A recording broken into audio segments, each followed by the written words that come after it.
Hello, everybody, and welcome to another episode of the Guitar Souls podcast. I am one of your hosts, Mr. Levi Clay, and I am here with my good friend, Mike McLaughlin. How's it going, man? Very good, man. How are you? Yes, I am not too bad. Lots going on in the world of Mike, lots going on in the world of Levi. Very much so. What have you been up to? Just getting motherfucking engaged. And just to break cultural norms, it was I who was proposed to rather than proposing. We would expect nothing less of your missus. Exactly. She's a feminist not only in spirit, but actually in practicality. Yeah. I love it. Yeah. It's fantastic. So, excited? Absolutely, man. I was so taken aback. And you utter bastard, you knew about it. You are the fucking archetype of finding out my ring size.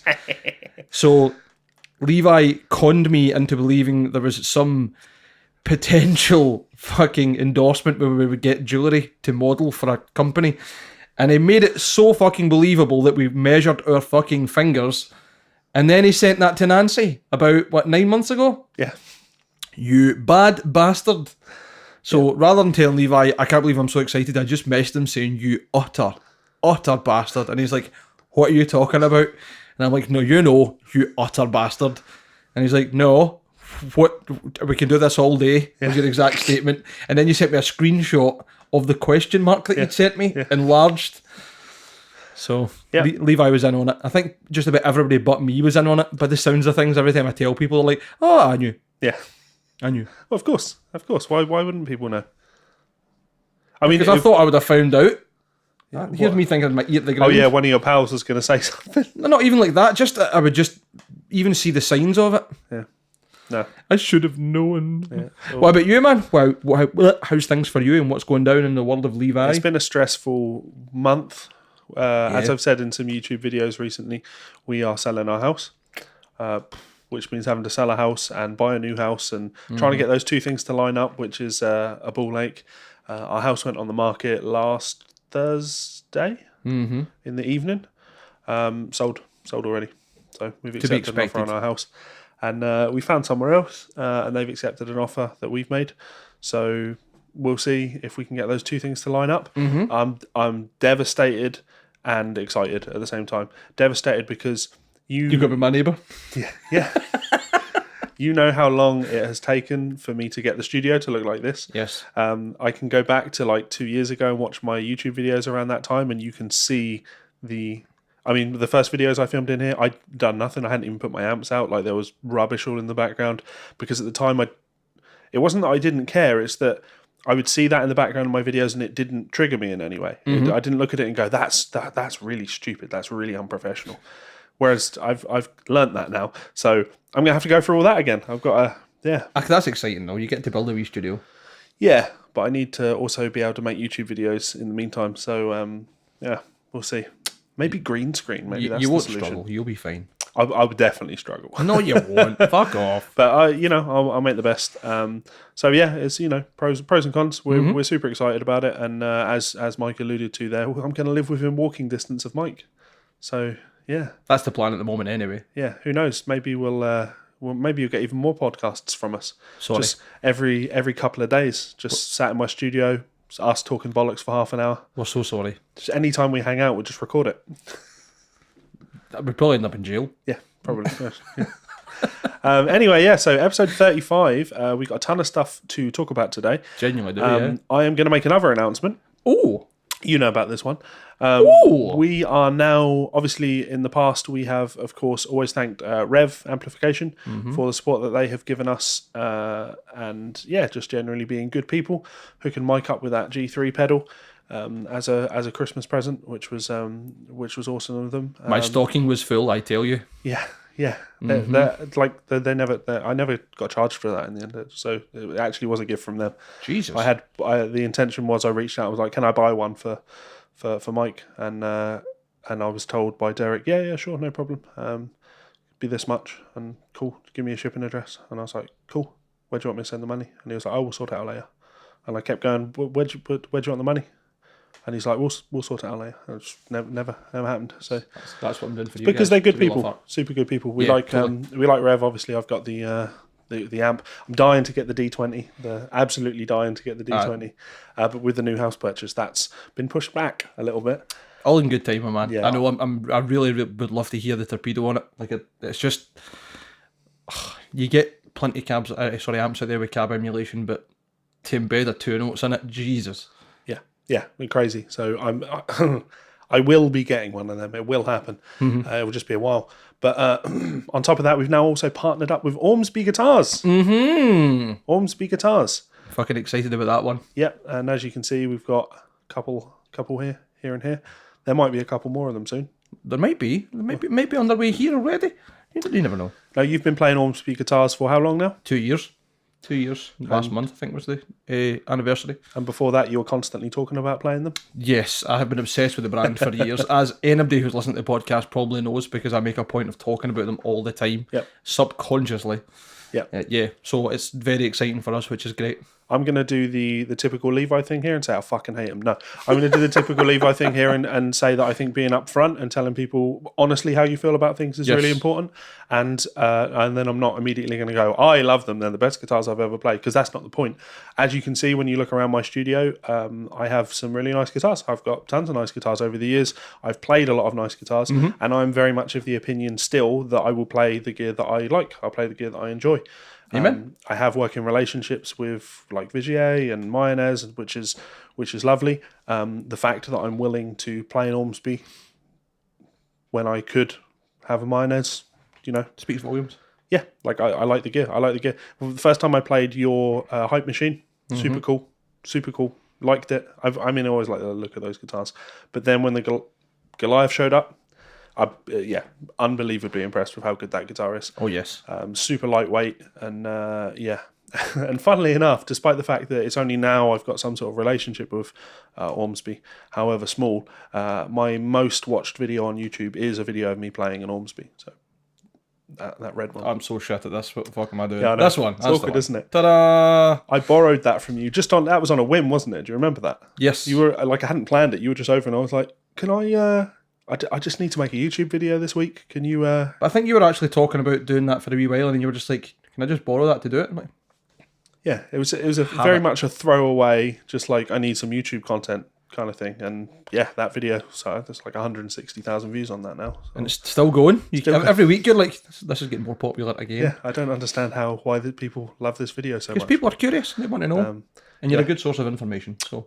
Yeah, well, many people would disagree on that in the comments of that video. Well, they're welcome to come and debate. Yeah. You are a master debater, and I'm a cunning linguist. Yeah. This is all very true. So, yeah, huge shout out to Ormsby. We would, of course, recommend that you head on over to their website and check out what they are all about. If I had to say what they are all about, minus the marketing speak, Perry is really, really keen on the fan fret thing, or to be more specific, the multi-scale thing. Yeah, I've had conversations at length with Perry over that. It is something that he's extremely passionate about. He came up with the concept for ergonomic reasons to help him with his playing. And, we've obviously talked about that. And no matter how much I say, sure, that's ergonomics for you, though, not like a just general... These multi-scale instruments will be more comfortable for everybody because some people will find them I don't want to say less comfortable, because it's not less comfortable, but I guess what I'm getting at is they won't pick them up and go, wow, how is this not the way I've always played? I guess the point is, with a multi-scale instrument, the idea is that you shouldn't notice a huge difference. Well, even for the first time when I first got the Hype, within 10-15 minutes I didn't notice the fan. Yeah, you adapt to them super quick. The thing that I do like about them is their modern approach to business and dealing with things. So they do these the runs, if you like, where it's essentially group pre-ordering. Yep. Yeah. You're right. And the idea is that there's constantly revolving stock, different models, different colours, different hardware configurations. So it keeps the line of guitars constantly fresh. And that's what I get really excited when I see, like, I tagged a post on the Ormsby GTR Facebook, and it'd be like, run whatever, the next one. They start giving updates and photos from the factories and stuff. Incredible. It's also worth pointing out that those runs are manufactured in Korea. Is that right? WMI. And then they are then shipped to Ormsby in Australia. Yes, if you buy directly through Ormsby, they go back to Ormsby at Australia and they do all the QC. Yep. If it's within Europe, I think there are 2 or 3 of the distributors who are trusted enough and obviously very keen to make sure that they keep the quality, the reputation of the brand, who do the QC as well. Yeah. So the reason I mention that is, some people are still concerned when they hear that a guitar is manufactured in Asia. Certainly wouldn't be concerned about that in this day and age. It's funny you say that. I think it was Guitar put a picture up of the Fanfret Randy Rhoads tribute V, the metal V, just the other day, and some guy's like, "Oh, stupid," and blah blah blah, and I just said, "You should maybe try one." And I think he said something like, his comment was like along the lines of, "I'll just stick to playing my made in Japan ESPs," and I'm like, that's so ignorant for you, like at your own cost. Yeah, you're missing out on so many amazing guitars, like where it's made. Genuinely in the last 5 or 10 years probably doesn't matter as long as it's QC right and the parts are right. And given that the factory these come from, World Music, does maybe between 50 and 100 different brands and different levels and styles of guitars, the chances are these will be up there with your ESP. Don't write so off you've not tried. If it's not for you, fair enough. But I mention it because, aside from that, also just the fact that because they are made there, they're cost effective. Let's put it that way. Mm-hmm. You get incredible spec for not stupid money. They're not the cheapest guitars in the market, but they're absolutely competitive. Yeah, and that's always a tough one because I do play the instruments that I love. Like played the Vigier stuff for years. I love my Excalibur. I love it. It's my number one. She's still my number one. I have a deep relationship with that guitar. I've got some beautiful Mayonnaise guitars. I'm leaning towards at the moment the Hydra as being the one that I play the most. I haven't seen the wheel. It's keeping it in the case because I can't hang it up because it has no head, which we will talk about in a second. I know. Yeah, magic. It's another Ormsby feature.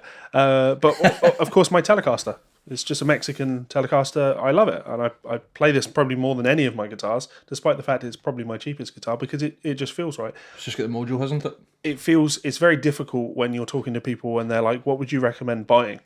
You always have to ask a question back to that. The question is always, how much have you got to spend? What do you play? What kind of sound do you want? Yeah. Where's your hands most comfortable? Well, but before all of that, it's how much do you have to spend? Well, yeah. Because, if someone's like a high-end metal player, but they don't have a shit ton of money, I can't say order a custom shop Mayonnaise because it's just not an option. If you're looking for features, if the features are important to you and you want to be cost-sensitive with it, the Ormsby stuff is ridiculously good value. Like, ridiculously good value. Looking forward to adding a few more to the wall. Yes. And actually super excited about adding some more to the wall and making some videos. So huge thanks to the guys over at Ormsby. Yep. And send us one of those Rusty Cooley ones because that's the one that I'm really interested in looking at. I'm just fascinated by the design on that. We'll have to have Rusty back on and we'll talk about that design. Absolutely, give us a talk down on it. Anyway, that's probably enough talking about that. Filleting the company. I know that feels like some sort of pre-roll ad, doesn't it? Like we hadn't planned that. I hadn't told Mike that I was going to do that, but I figured I just started talking, and that's what this show's about, right? It's nice. It's a good announcement. Like we haven't really formally discussed when we're going to do it anyway. Obviously, everyone kind of being in plan at the moment, but I love just dropping things on you. That's where things are the most fun, right? Right. Fair. On the note of, I'm not going to pre-warn you all the things we're going to talk about, mainly because I haven't written a list. But on the note of headless guitars, someone just recently sent me a link to a company that makes headless guitar hats. Mm-hmm. Genius. Absolutely genius. I'm going to order a couple of these so we can kit up our headless guitars with them, okay? Sounds good. So let's show these off to people. These are absolutely fantastic. Look at these little things. Little hats to put on your headless guitars in case the heads get cold. Look, there's a wee Gengar one. Oh, man. That's some OG Pokemon shit. At one point, I don't remember what, it might have been Innocent Smoothies or somebody, used to, like their bottles used to come with a wee hat. Yes. And I had the hat of one on, I think actually on the Hype. Okay. For a laugh for a while. So, I don't know if that's maybe been part of the inspiration of when, well, there's their tiny wee hats. Guitars should have hats. But it's cool. I like it. It's very different, isn't it? And obviously you've got an Etsy. It would have to be an Etsy shop, wouldn't it? Should we see how much they are? Go for it. Look, there you go. Look, you can get I choose you hat. A wee Pikachu hat for £6. Absolutely wonderful. You know what? fuck it, I'm going to reach out to them. I'm going to tell them that I'm going to buy one anyway, right? But I want these guys to be listed as an official Maybe they could partner make of the ones show. of our faces. That is a great idea. And so, now I never mentioned this. No, I tell a lie. I did mention this to Mike. The thing that's really interesting about this page is a lot of people are talking about it. In fact, before I clicked on it today, there are currently 11 people on Facebook talking about headless guitar hats, right? But they only have 15 likes on Facebook. Now, this surprises me, but I can tell you why that is. When I posted the headless guitar hats link up in our Facebook group that we have for Guitar Souls admin stuff, it was essentially blocked by Facebook. It was there so admins could see it, but it was blocked from public consumption because it violated Facebook's terms. Now, I can only assume that's because it has the word headless in it. You know, very, very strange. So I would like to give these guys a little bit of attention, because I think I'm not going to sit here and tell you that I think what they're doing is earth shattering or clever or anything. It's simply funny. It's a cool product. Yeah, it's interesting. It's a warm product. Oh, don't. Yeah. I wouldn't want actually any warmth right now. It's been really hot here for the last couple of days. It has been. It's been really nice. We're not. See, I was going to jump in and say it's been really horrible. I hate the sun. I hate it. So there you go. We did something fun. Why don't we do something sad, but also with a happy spin? Yeah. I think that's a good thing, to be honest. Some of you might already have seen, but unfortunately, Kenny Burrell, quite a famous jazz guitarist, has fell pretty ill and has been, with no uncertain terms, fucked over by real life. And it was Levi posted this. There's been a GoFundMe set up to help by his wife, just regards everything that's happened. I'll read out what's been said here by Catherine, his wife, just so you've got an idea of everything that's happened. So, my name is Catherine Burrell. I'm raising funds for my husband, Kenny Burrell. He's a legendary jazz guitarist who has contributed much to the world of music. Following his 85th birthday concert at a Royce Hall, he suffered an accident that led to a 2-year medical leave. He's still in recovery, on sabbatical, and writing his autobiography, as well as 2 other books. I am taking care of Kenny at home and his sole caregiver. His medical expenses, that is, the supplies required for his care, exceed our monthly income. Additionally, we were both victims of identity theft and bank fraud, and the bank has refused to return a majority of the stolen funds, which totalled more than $60,000. Some of the funds they returned were actually payments I made to creditors, which they returned in error, and which I had to repay.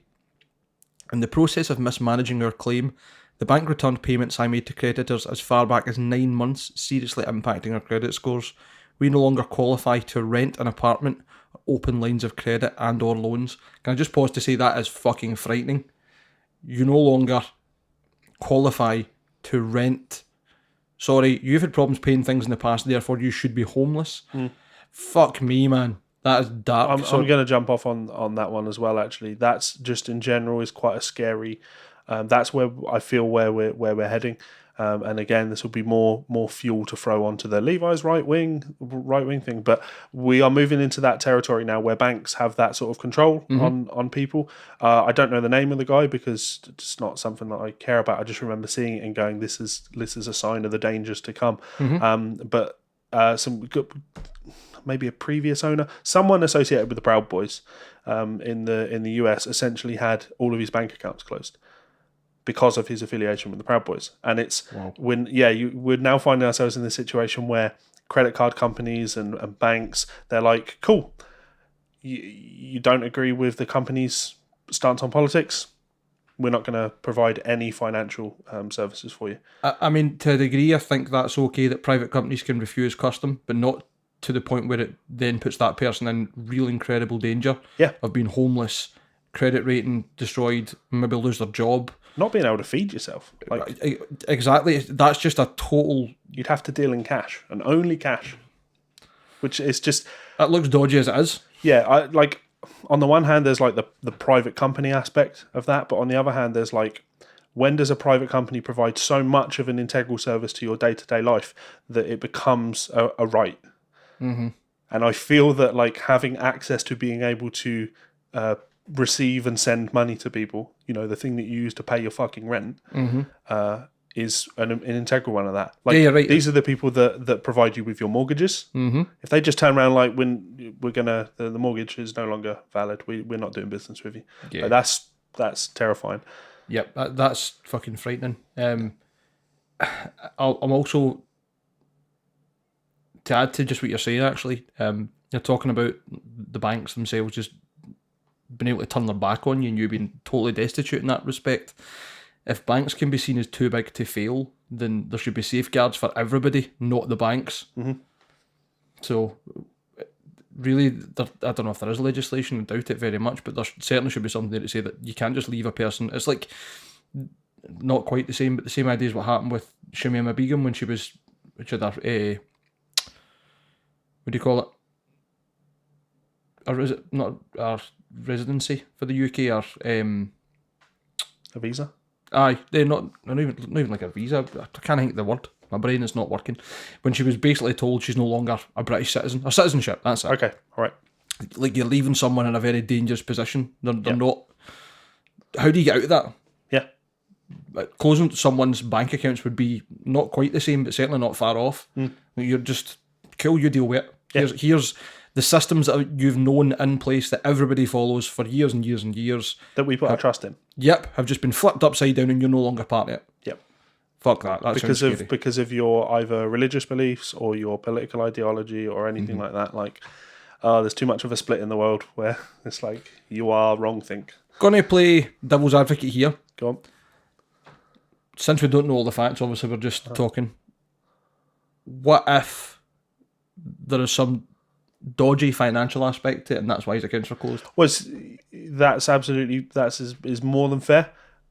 Unfortunately, I can provide you with more examples though. Okay. Like the reason like Sargon of Akkad was booted off Patreon, and subsequently all the people that were booted off Patreon in the wake of that was because MasterCard said, if you don't, we will cease dealing with payments for you. And then when they all went over to Subscribestar, obviously the mainstream media and press were like, cool, let's contact Subscribestar. Oh, Subscribestar don't care? Cool, let's contact PayPal and let's contact MasterCard. So they won't process payments for that website anymore, which means that you can essentially only get paid via Bitcoin. And it's like, you're making arguments for their points. Yeah.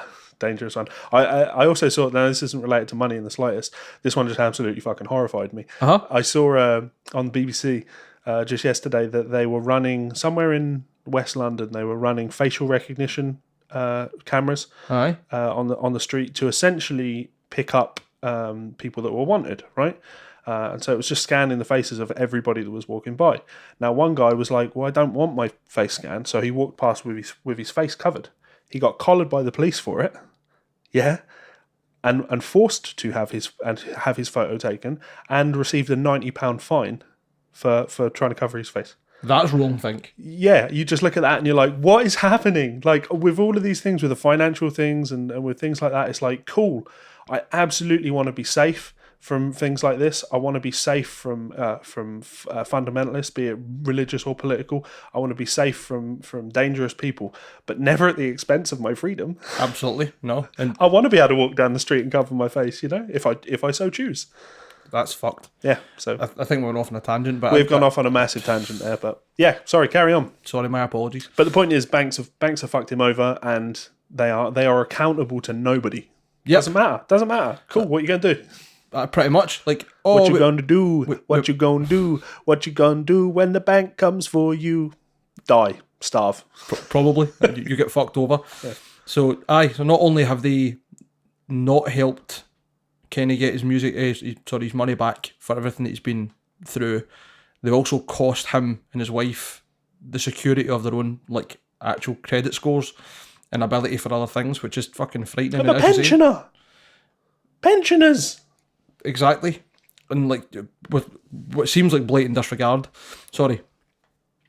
So the last sentence I read was, we no longer qualify to rent an apartment or open lines of credit and or loans. This is based on multiple factors. We must earn 3 times the amount of the rent, our credit scores, our current revolving debts. We also currently in litigation with our HOA, which has been costly, such I've spent almost all of our savings. What's an HOA, do you know? Housing association. Ah, okay, so fucking hell, even worse. Having to go through legal proceedings with them. Homeowners Association. Homeowners association. We are facing possible foreclosure and homelessness if the HOA wins a judgment against us. If we are unable to pay the judgment, we have the right to foreclose on our property. I am fearful of homelessness for Kenny's sake and terrified of how I will care for him if left without a home. We will have to move out of our apartment in the next 1 to 2 weeks for demolition, which will include mould remediation, lead abatement, and major construction. None of this will be covered by insurance, and the HOA may be successful in passing all of the costs to us. I can't maintain Kenny's health and safety in that kind of environment. I'm concerned that when it occurs, with only 24 hours notice, I will have no place to relocate nor the funds to do so. It is my fervent, heartfelt desire to continue to care for Kenny as he deserves, given who he is and all that he has given to the world through his music and the beautiful spirit from which it emanated. It saddens and embarrasses me to desperately need and request help, but it's necessary at this point. If anyone is willing to help us at this time, I would deeply appreciate it, and I will do my best to pay you back in the future. Thank you, and God bless you. Tragic. Absolutely, like, it's frightening that someone who, by the looks of things, has never had any problems with the law or any, hasn't never stepped out of line of what you're expected from and like socially. No. Well, yes, but it's worth pointing out that in that she does mention creditors, so they clearly owe money for stuff, and also the fact that they're being sued by the homeowners association. Like, that's not for no reason. There's a reason behind that, and none of that is disclosed. So I'm not saying it's their fault, but I'm saying that there's obviously more to this story. And I think from what I read, the way I read it, you might be right, is that everything with that money being taken, like the fraud and not having the money back and money being returned erroneously by the bank, I think that would be part of why they're going through the litigation with the homeowners association, because she's mentioned also they've had to spend all their savings. If she was that in debt, they wouldn't have had savings, I don't think. I think they've been financially fine.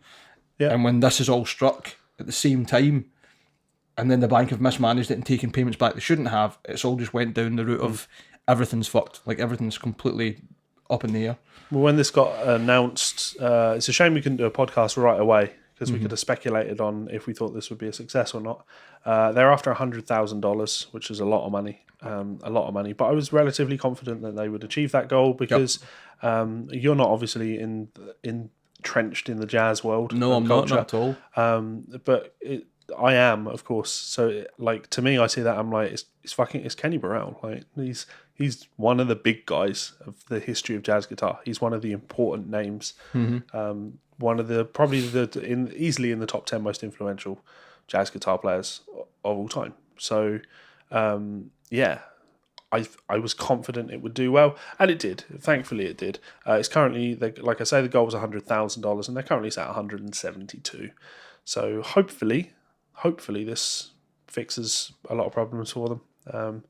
Because if anybody deserves it, it's someone that's brought as much music to the world as Kenny. So yeah. So if you're interested, you can go and donate to that. Easy enough to find. Look for Kenny Burrell. It's support Kenny Burrell on GoFundMe. Yep. So, horrible story, but with a positive turn. Now I'm going to put a segue in this. Talking about Kenny Burrell, I noticed that just recently George Benson did an article for Music Radar, and of course we all know George Benson as being one of the daddies of jazz guitar as well. Yep. George Benson did an article, The 11 Guitarists Who Blew My Mind, and I thought we could look through some of these 11 guitarists, just mention who they are, but then more importantly, I could turn around and ask some guitarists that blew your mind. Oh, okay then. So again, a nice one that I could have asked you to prepare for, but that's all right. You're better on the cuff, off the cuff even. So Charlie Christian is on the list. Charlie Christian, one of the sort of fathers of improvisation on guitar and electric guitar. Before Charlie Christian, you're talking guitar players functioning as rhythm players in a band. Charlie is one of those first guys that starts taking actual solos in jazz bands. Huge influence to everybody. Everybody is indebted to Charlie Christian. Wes Montgomery, here's your controversial take. I've never been hugely into Wes's music, but again, it's impossible to ignore his influence on the world of jazz. I'm just talking through all of these. If you want to stop me and tell me how much you have enjoyed their music over the years, Captain... That'll never happen. Technical death metal. Yeah, actually, I just did a 6-minute Wes Montgomery transcription for someone this week. Nice. So I'm full on Wes mode. Just great player. But yeah, just Wes, Django Reinhardt, much bigger influence on me. You familiar with Django? Of course. Even us heathens that play metal understand Mr. Reinhardt. The man of two fingers. Yes. Of course, everybody. Well, I was going to say everybody knows that I'm really into gypsy jazz. Western swing. People probably don't know that, but I'm really into gypsy jazz, and to me, I'm really into Western swing, which to my ears is kind of that blend of European jazz, the gypsy jazz thing, with like country music. And Django, one of the absolute daddies. It doesn't surprise me in the slightest that he's one of the guitar players that blew George Benson's mind.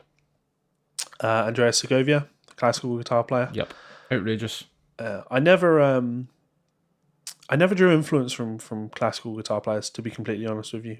Despite the fact that the first instrument I had formal education on was classical guitar. Just a bit too disciplined for my young rock and roll. The young rock and roll Levi. They're like, you need to grow your fingernails and maintain them, and I'm like, but I want a tap. That's more important. Paco de Lucia. You listen to any, or I was going to say much of, but... I think actually the last time I listened to Paco de Lucia was him playing with Andres Segovia. There's a couple of videos on YouTube, but that would have been, and I'm not even kidding, maybe 10 to 15 years ago. Well, I would recommend everyone go and give, because I still remember hearing it for the first time. I think I picked it up as a recommendation by Zach Wilde. The Guitar Trio album Friday Night in San Francisco, which is Paco de Lucia, Audi Miola, and John McLaughlin. Wow. They have a few albums. That one's the go-to one that everybody names because it's a live album. It is great, but to be fair, I really like the studio albums that they did together. And It seems like a power trio, doesn't it? Yeah. Let's be honest. Paco's just absolutely on fire on those. So go and check out Friday Night in San Francisco. Okay. I've never heard him. Tomatito. Jose Fernandez Torres. So traditional flamenco guitar player. Yeah, not familiar with his playing. Flamenco is one of those worlds that I've not really touched in. Likewise, frightens me. Yeah. Just like the speed, the dexterity, the ability to have so much dynamic in the playing. The flair that comes with it. Exactly. It's just such a almost like a sexy overtone. Yeah, I was going to say you can't play flamenco to a high level unless you've got long flowing hair and your shirt's open. Perfect example. The photo of him is him looking almost like Chris Cornell. Yeah. Dave Creamer. Don't know Dave Creamer, but that looks like a multi-scale he's playing. So he's another great creator of new ideas. I know this is me reading from the article.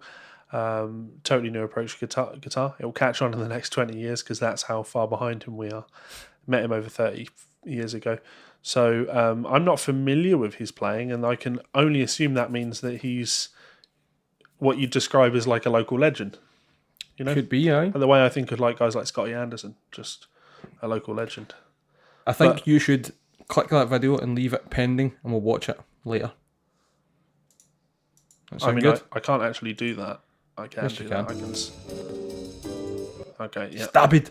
I already know what he's doing. So Dave Creamer. I hate trying to pronounce Clue. Earl Clue. Clue. It's Clue. I can't. I'm not gonna insult anyone. I'll do this. There you go. I've always hated people saying it and me trying to try. It's not a word. It's not a name. All right. Clue. Yeah. Is that? See, I don't know who Russell Malone is. But this is cool. You thought you would get the ground when it comes to jazz, Levi. Disappointed. But that's the thing that's worth pointing out. I'm not a jazz guitar player. Well, you know what? We're only friends because I want to know about your jazz knowledge. you have proven me wrong. Yeah, sorry. That you're infallible. Sorry. Fallible. No, you proved me wrong that you're infallible. Mark Whitfield and Grant Green. Don't know these guys either. I remember doing some Grant Green transcriptions when I was in at university. in particular, what did we have to solo over? We had to solo over All the Things You Are.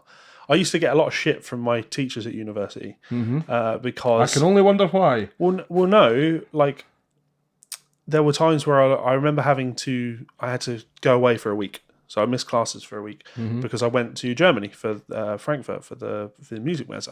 Great. Because that's like a sensible thing to do when you're trying to get plugged into the industry type thing. And I remember coming back and having missed a bunch of things, and they're like, "Oh," and the teacher's like, "Well, you've missed this and you've missed this," and I remember saying, "Let me know what I've missed. It's fine. I'll go home and I'll transcribe a bunch of their stuff to get it." And I remember the scoffs of, "You'll go and transcribe it, will you?" Yeah. yeah. Of course I will. There's Levi flexing on him. Because I want to learn. That's how you learn. Not just having people present stuff to you and you going, "Cool, thank you for giving me this. Like, I'm willing to put in the work." And yeah, Grant Green soloing on All the Things You Are, which we had to solo over. I remember a transcription of his. So yeah, who for you were guitarists that you heard that blew your mind? Off the top of my head, Per Nielsen. Illusionist was the first solo I heard him doing, and I think it was actually a video of him and the bass player and the other guitarist playing on like FPV TV or something, or whatever it was called, a YouTube channel, and it's just him sitting jamming on a couch, and he just, so the second solo, the one that's like, it's almost like he's written this cool solo, then decided I'm going to play it backwards, and it just fucking, I was like jawed on the floor, couldn't believe it. Bumblefoot, obviously. Okay. I used to watch the Guitar Suck compilation on YouTube as well, which is just lots of different guys. I'm trying to think who else is on those videos. I think Francesco Ferrari's on at one point, and like just guys that were just taking the piss. Like Jason Becker. Jason Becker was just everything about shred that you want. He's got, again, just going back to almost like flamenco. Like he's got flair. Yep. There's dynamic. There's like a sensibility of knowing when to take it too far and when to just lay back. Just note choice, like tone, just everything about it's just like, my God. Yep. When I was younger, and maybe even still to this day, Hetfield's rhythm playing always got me, because the force and the fact that he downpicks all the time is wild. I'm trying to think who else. Marty Friedman grabbed me by the balls. Welcome. Not literally. Don't want a fucking lawsuit here. And Chris Poland. Really, really loved Chris Poland playing. Still do. Just weird synth emulation. Yep. Crazy fucking multiple bends on one string with one pick. And just cool, interesting shit. Jeff Loomis. Jeff Loomis blew my mind. Just, I think he's like a contemporary technical death metal version of Jason Becker. And if you see him doing any covers of Becker stuff, which he's done a few videos actually, I think he does Perpetual Burn. No, stop it. See, to be honest, and this is going to maybe sound a bit like almost sooky or whatever, but we just watched the video, obviously, of Tom and the guys for Thank You Scientist playing Terraformer, and both of us are like, I don't even know what he's fucking doing there. Yeah. Like, that's... Those are the moments for me. Like, I always describe them as the untranscribable moments. I always describe Bumblefoot as the untranscribable, because he does all these things where I hear the notes, right? And I could, if you ask me to write down the notes, cool, not a problem. Can hear what you're doing. Cannot comprehend how you're doing it.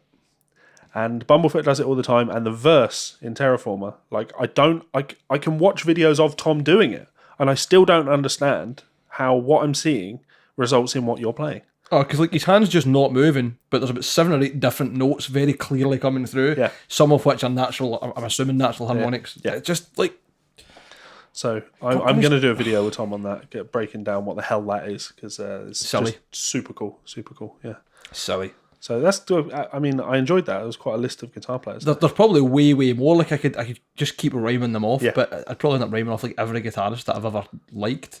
That's the thing. Like it's like, who blew your mind? Like who?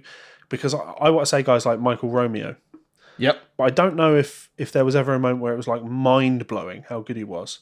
But it certainly was a huge impact. So where does it fall? But I tell you what, here's one for you, right? My first real exposure to shred guitar was I got some fucking 100 best rock songs compilation or something, and Vengeance by Yngwie Malmsteen was on there, and everything about that track had me going, what the fuck? Like, the drums were typical 80s power metal drums, but they sounded great. The guitars are silly, that big clean intro with the kind of delay on it, the vocals, and then the solo comes in, and you're like, nah, there's no way a person played that. yeah, I think that what we're really looking for here. I talked with Les Wise about this a couple of days ago, trying to get into the mindset of people when someone hears Eruption for the first time in '78. Like, we're looking for those moments, the things that like we're like, whoa.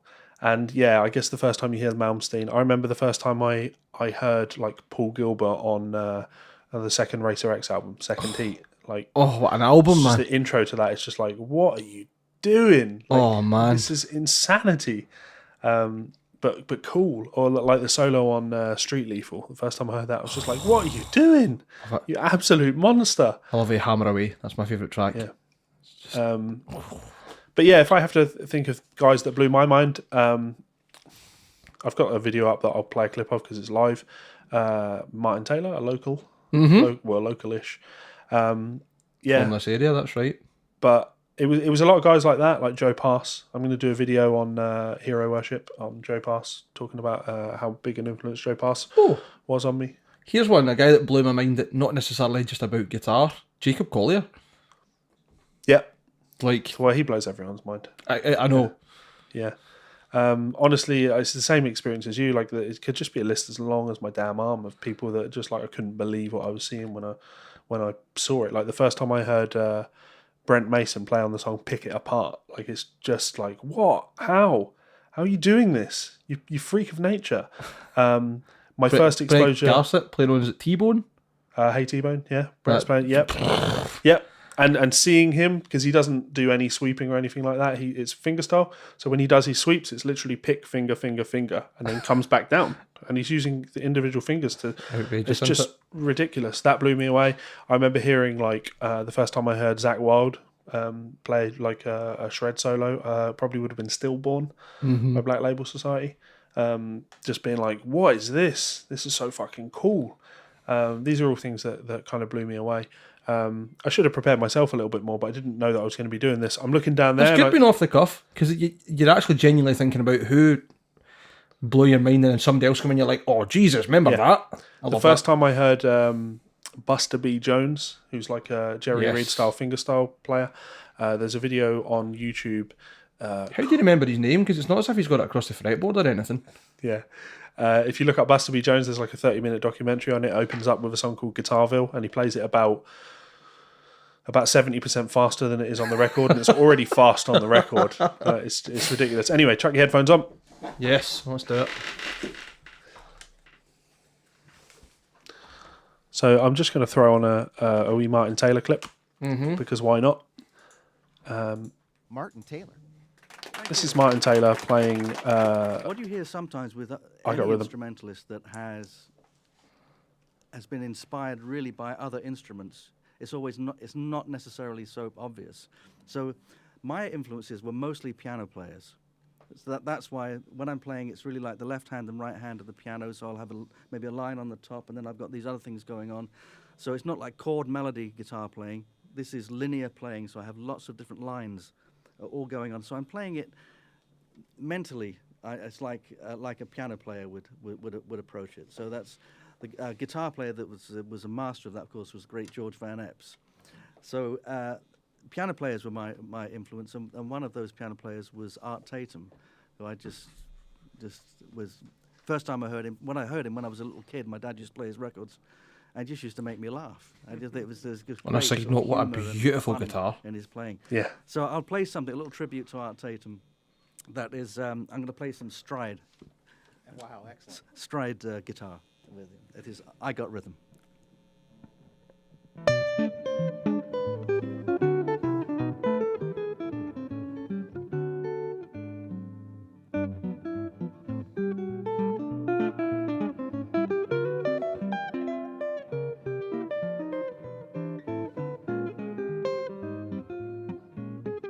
So he's sort of warming himself up here. It's like one-man free jazz. It's insane. Then he drops the bass line, right? As in he just plays this super fast walking bass line. I'm making an assumption that he does it on this recording.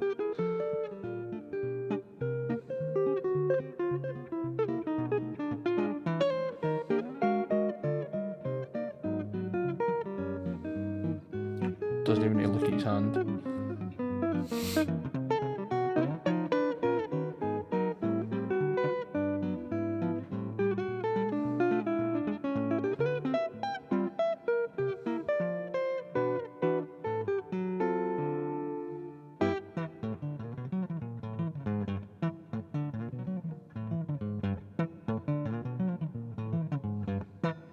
So this bass line and then the melody of it.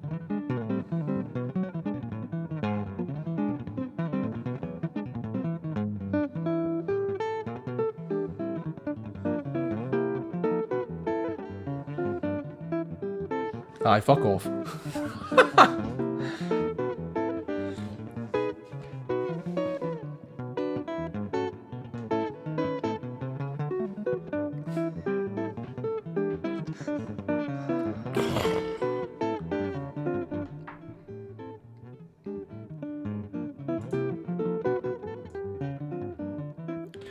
Funny, just when you're talking about like people that blew you away, there's a local legend, Frank Henry, who I believe is actually friends with Martin Taylor. Yes. I'm sure he's really good friends with him, actually. Used to be like a big band conductor and just a really well-known musician, at least in Lanarkshire, and a really, really well-known and respected teacher.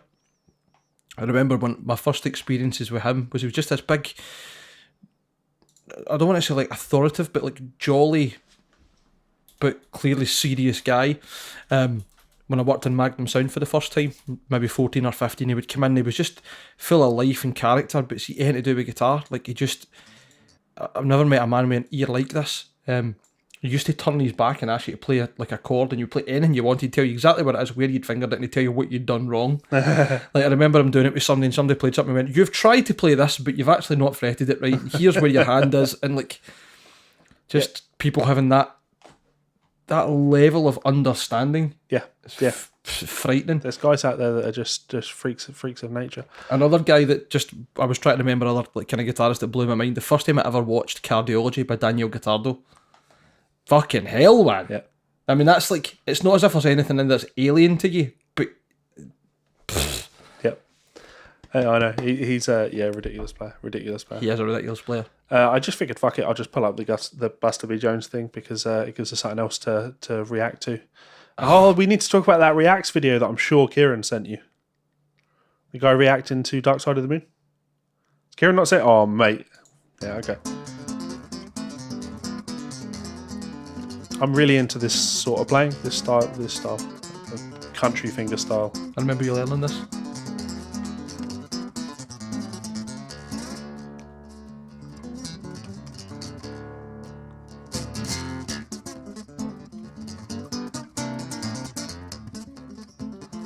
I think a lot of it comes from the fact that I grew up in the middle of nowhere, so there weren't people to play with. So the idea of being able to play something self-sufficient was always really appealing. And I can't, but...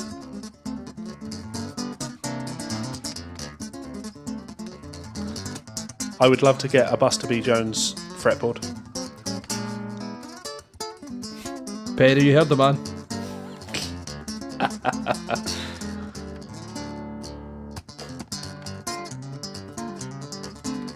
I always describe Buster B. Jones as the redneck Malmsteen.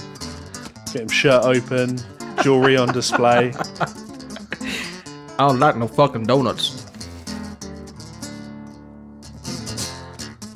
Trucker's hat. Absolutely love him. I recommend people check out a lot of Buster's music. He wrote some really cool music. It's phenomenal, to be fair. Phenomenal. Yeah, just such a great player. So there you go. A couple of guitar players that kind of blew my mind the first time I heard them, and the first time you heard them. I noticed that you mentioned Per Nilsson in there. I did. Levi, that's a bad segue. That's a great segue. So So a it great segue. It seems was a bad one. It seems that Per Nilsson has found himself in a spot of bother.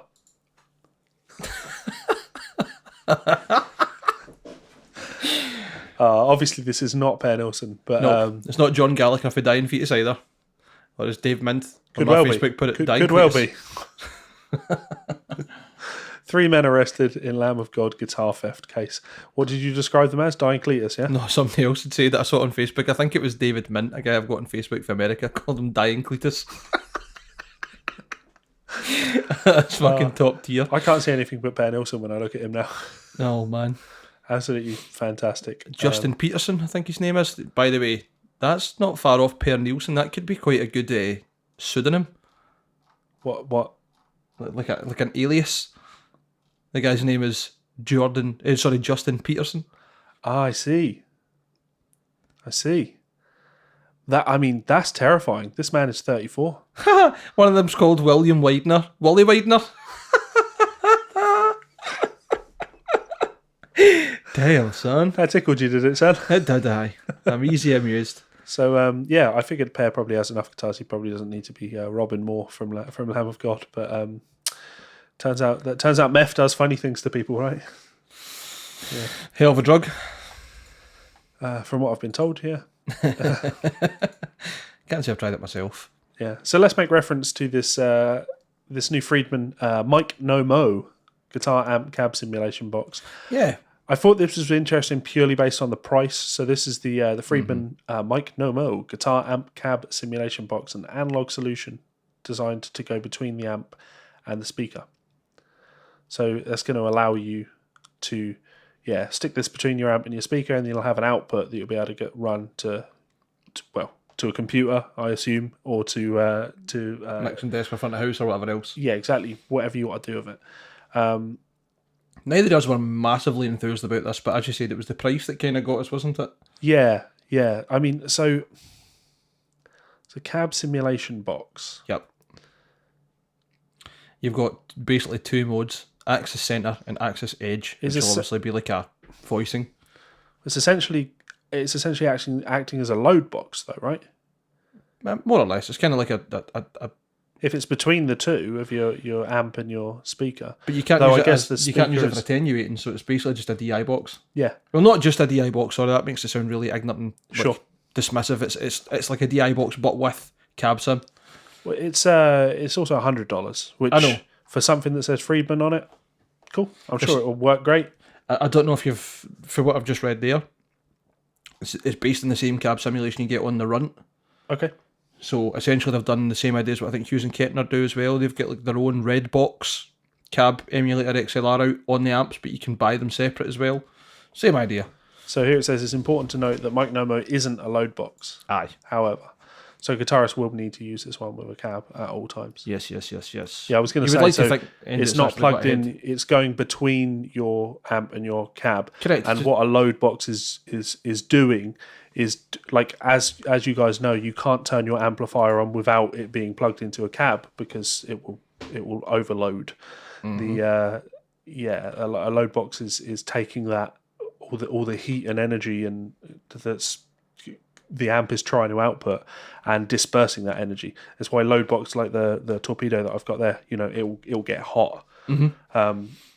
It can take so a much reactive load as well. Yeah. Whereas with this is sort of between the amp and the thing that's dealing with that load, the speaker cab.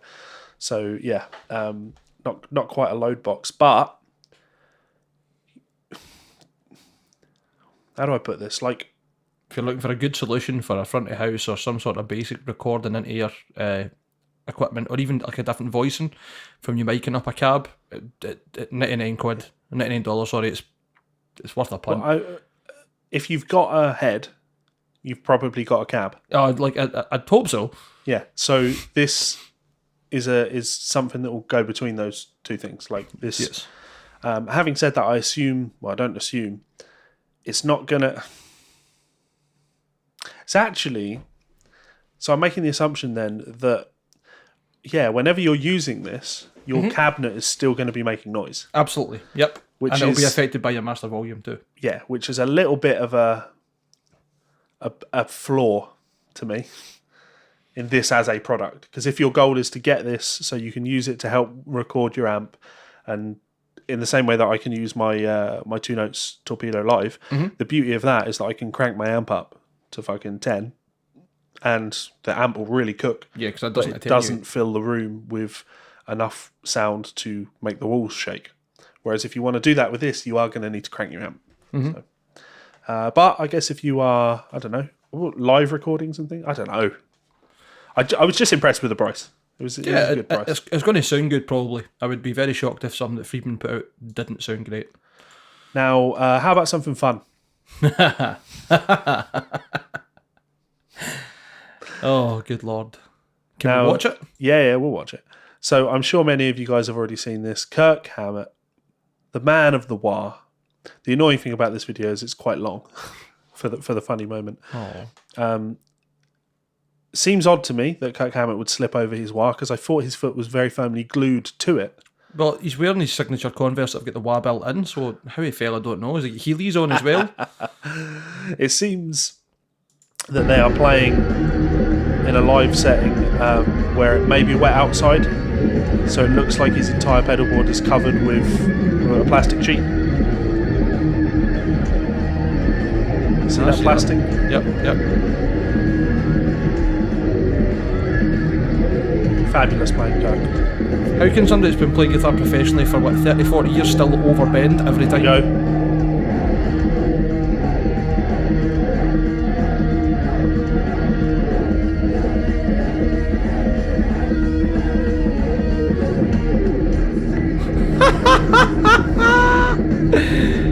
Guaranteed it. Is that the first time you've seen that? Yes. I didn't watch it purposefully because I was like, can't wait to see him fall right in his ass. But most importantly, he took it in good spirit. He's clearly laughing when it happens. Oh, he's not and he injured. posted that on Instagram. So Of course. Well, none of us are like rooting for him to be injured or that. It's not like, he fell, hopefully broke his leg. No. It's just funny. I mean, listen, I've done it myself. Falling over. Fucking cunted it. Aye.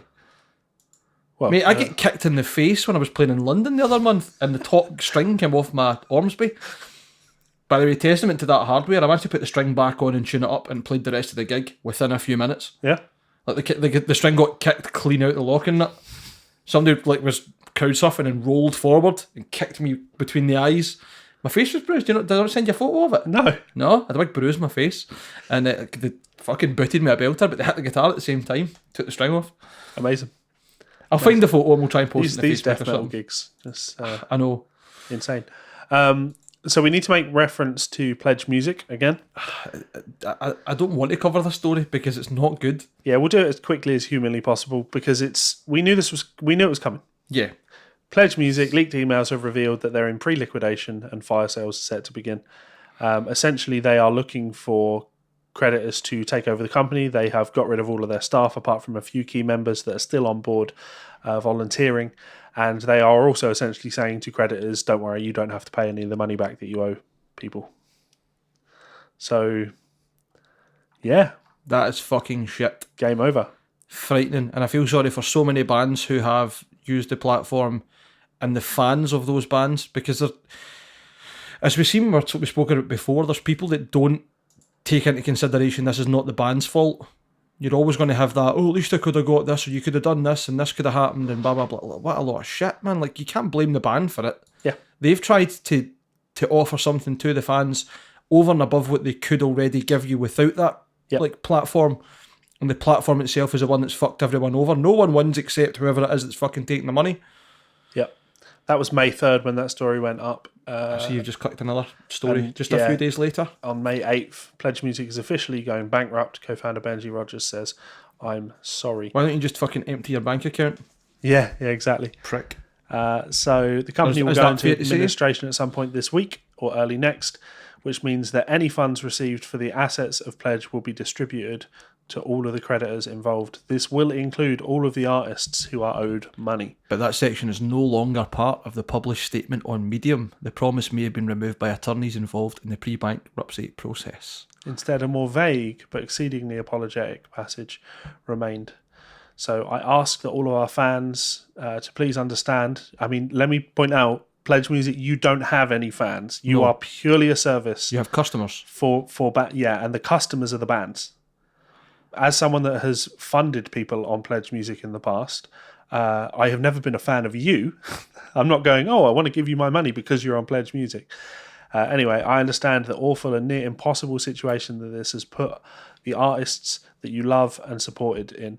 And as such, I ask you to bear with them as they do their best to make any obligations to you right. No, they don't have any obligations that they have to make best to fans. PledgeMusic does, and the people who took the money out of the company that wasn't theirs to take as profits and embezzlements or whatever the fuck it was that we're reading into. Allegedly. Allegedly. But drink. What a fucking horrendous way to spin it, to turn it on the bands as if it's their fault. Yeah. I don't it makes no sense how a company that's the only thing they have to provide is a website. Right? That's it. You're just providing a website and then you're taking money in escrow for people. You take the money, you hold the money, you pass the money on, and you take a cut from it. Like, how does a company like that they can't have a cash flow problem, can they? Well, they can if they don't keep the money in escrow. Yeah, exactly. Like, the only way that you could find yourself in a cash flow situation is if money is coming to you and then you are doing things with that money instead of keeping the money ready to pass on to people. Which definitely seems like was the scenario for the full time, especially when they were giving off the excuses of, well, we haven't seen that you've done X, so we can't release funds until you've done Y. Like, stop making excuses and just release money that's not yours to the people that it's owed to. Yeah, absolutely shocking. But, here's hoping there's some sort of class action or something happens and they can get some sort of money back. But at this point, there'll be fucking nothing. Won't happen. No. Because you'll launch a class action lawsuit against who? Against PledgeMusic. You can't launch a class action lawsuit against any of the members, the owners. Why not? Because it's the business that you have an issue with. Right. It is a functioning business in its own right. Okay. Unless they can prove who took the money, and then they go after that person personally. But I would imagine in a situation like that, it would be PledgeMusic that would need to go after the person from PledgeMusic that had stolen the money. Yep. Again, not a lawyer talking out my arse potentially there, but that's why you set up companies. It's to protect yourself. In case something terrible goes wrong and you end up owing loads of money, the business can go bankrupt. Yep. And it's the business that owes the money, not the individual. Mm-hmm. So shitty situation, but there's no but. I was going to say, but no, at there least is no but. It's there's cunty. literally no at least in this situation. This is a terrible situation, and I'm really fucked off with it because again, it puts such a negative spin on crowdfunding as a whole. It makes people considerably less willing to support people on crowdfunding. It's not just crowdfunding, it puts the whole music industry right back on the back foot. Yep. As if it's not hard enough to keep things moving and try and run your band as a legitimate business to then get fucked over by somebody else who's meant to be a conduit for better business. Yep. That's a real shame. Cunts. I would like to address something we talked about in the last episode. Yes. Had a great comment on YouTube. So shout out to Charles Shepherd. So we obviously were talking about the video game developer that makes the game Dangerous Driving, who had elected to not license music for the game and instead create like Spotify playlists that you could use to play the music. Yes. And I thought this was a shady way of doing things. Yeah, we weren't best pleased about it. Mainly because, I mean, what this doesn't address is that when someone approaches you to license your music, right, you have the option to say no. You have the option to say, I don't want to be affiliated with your game, with your product, whatever it is. This has kind of removed that from the artist. So there was a video game that came out, I don't know, a couple of months ago on Steam called Rape Day. No, yeah, your face tells a story. Post-apocalyptic. How did I miss that? Yeah, I know. Seems right up your street. Post-apocalyptic, essentially like a, what do they call it? Like a visual novel type thing. I've seen a few like these. I know exactly what you're talking about. Huge amounts of gameplay. Yeah, it's almost like a fucking choose your own adventure kind of thing, but it's done with storyboards. Yeah, I get you. Or animations. Yeah. So, but this one, was called Rape Day, and there was definitely lots of rape and violence in it. obviously Steam pulled that. Thank fuck. I don't necessarily feel that way. Like, cool. Like, I don't think it's going to make people rape. No, I don't. In the same I don't way, think... all the violent video games don't make people go out and shoot people. Like, No, of course not. But there's children that use that platform, and I think that's... If that's a game you want to play, then buy it directly from the manufacturer. Fair enough. If that's your kind of entertainment, cool. I'm not. I don't have problems with like. I'd rather not have you in my social circles, but I'm glad you're happy, kind of thing. Yeah, well, horses for courses. You know what I mean? Some people might be into that. I just think it's maybe play stupid. the video game if it stops you going out raping. Yeah, if that's your type of therapy, then fair enough. But maybe you need better therapy. Yeah. But the point is, a video game like that, if they created Spotify playlists for the game rather than licensing music, imagine creating a Spotify playlist for that game and it consisted solely of Metallica songs. You know what I mean? Like, what Metallica aren't going to take that line down, but what can they do about it? What can they do about it? Guy's made a game. He's created a Spotify playlist, and essentially now Metallica is the soundtrack to rape. That's a quote right there. Yep. I think what could you do as a band? You could basically just put out a statement to say we're not affiliated. Yeah, and maybe like a cease and desist to say like we don't want you promoting this playlist as if we have any advocacy. Yep. You'd maybe need to put a disclaimer in saying the band didn't agree to this. Yep. But a cease and desist would probably do the job, but you have to look at it and go, cool, all right, Rape Day 2. The developers of Rape Day, right? If you're out there watching this, do that. Do exactly that. Make a Spotify playlist for the game, and it be solely Metallica. Because you're right, Metallica will have to disavow it, and that will give your game more press than you ever would have got from anything that you possibly could have done. It's obviously, I'm not saying that's the right thing to do, but it highlights some of the issues that this raises, this licensing skipping thing. Okay, just there might be a wee fly in your ointment there. Sure. Remember Metallica were quite proud about the fact that Guantanamo Bay was using their music? Maybe they'd be into it.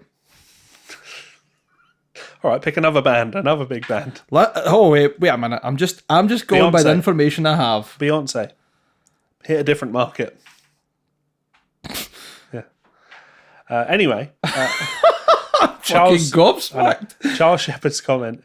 He said, do artists get paid per play on Spotify? If so, that leaves the potential to earn more than a one-time licensing payment. I'd be interested in seeing a comparison. I agree that developers could take advantage of that. I'm not sure what by DeLong potential rather than... Is that delaying potential rather than a guarantee? But the point, it's actually still a very good point. So I wanted to respond to him with the stats of how much money the artists get paid for Spotify plays, which we know is not very much. Nope, fractions of a penny. But in order to, I had to essentially put my hands up and go, you know what, you're right. There's no way for us to know exactly what the licensing fee to be in a game like this would have been. I would imagine it would be somewhere between £1,000 and £2,000. Imagine, right? So they'd need to rack up about 500,000 streams on Spotify to get that, which actually is a lot of streams. But if it's a popular game, it's actually not that many streams. No, and to the further the point where they're saying it's like maybe a delayed potential rather than a guaranteed payment, if you're only getting a lump sum to start with versus this game being popular and played and the playlist being popular and played for years to come, then the earning potential is much higher. Yeah, I look at that and I'm like 500,000 streams. That wouldn't need to be, that doesn't even mean that the game needs to sell 500,000 copies. No, which I need it.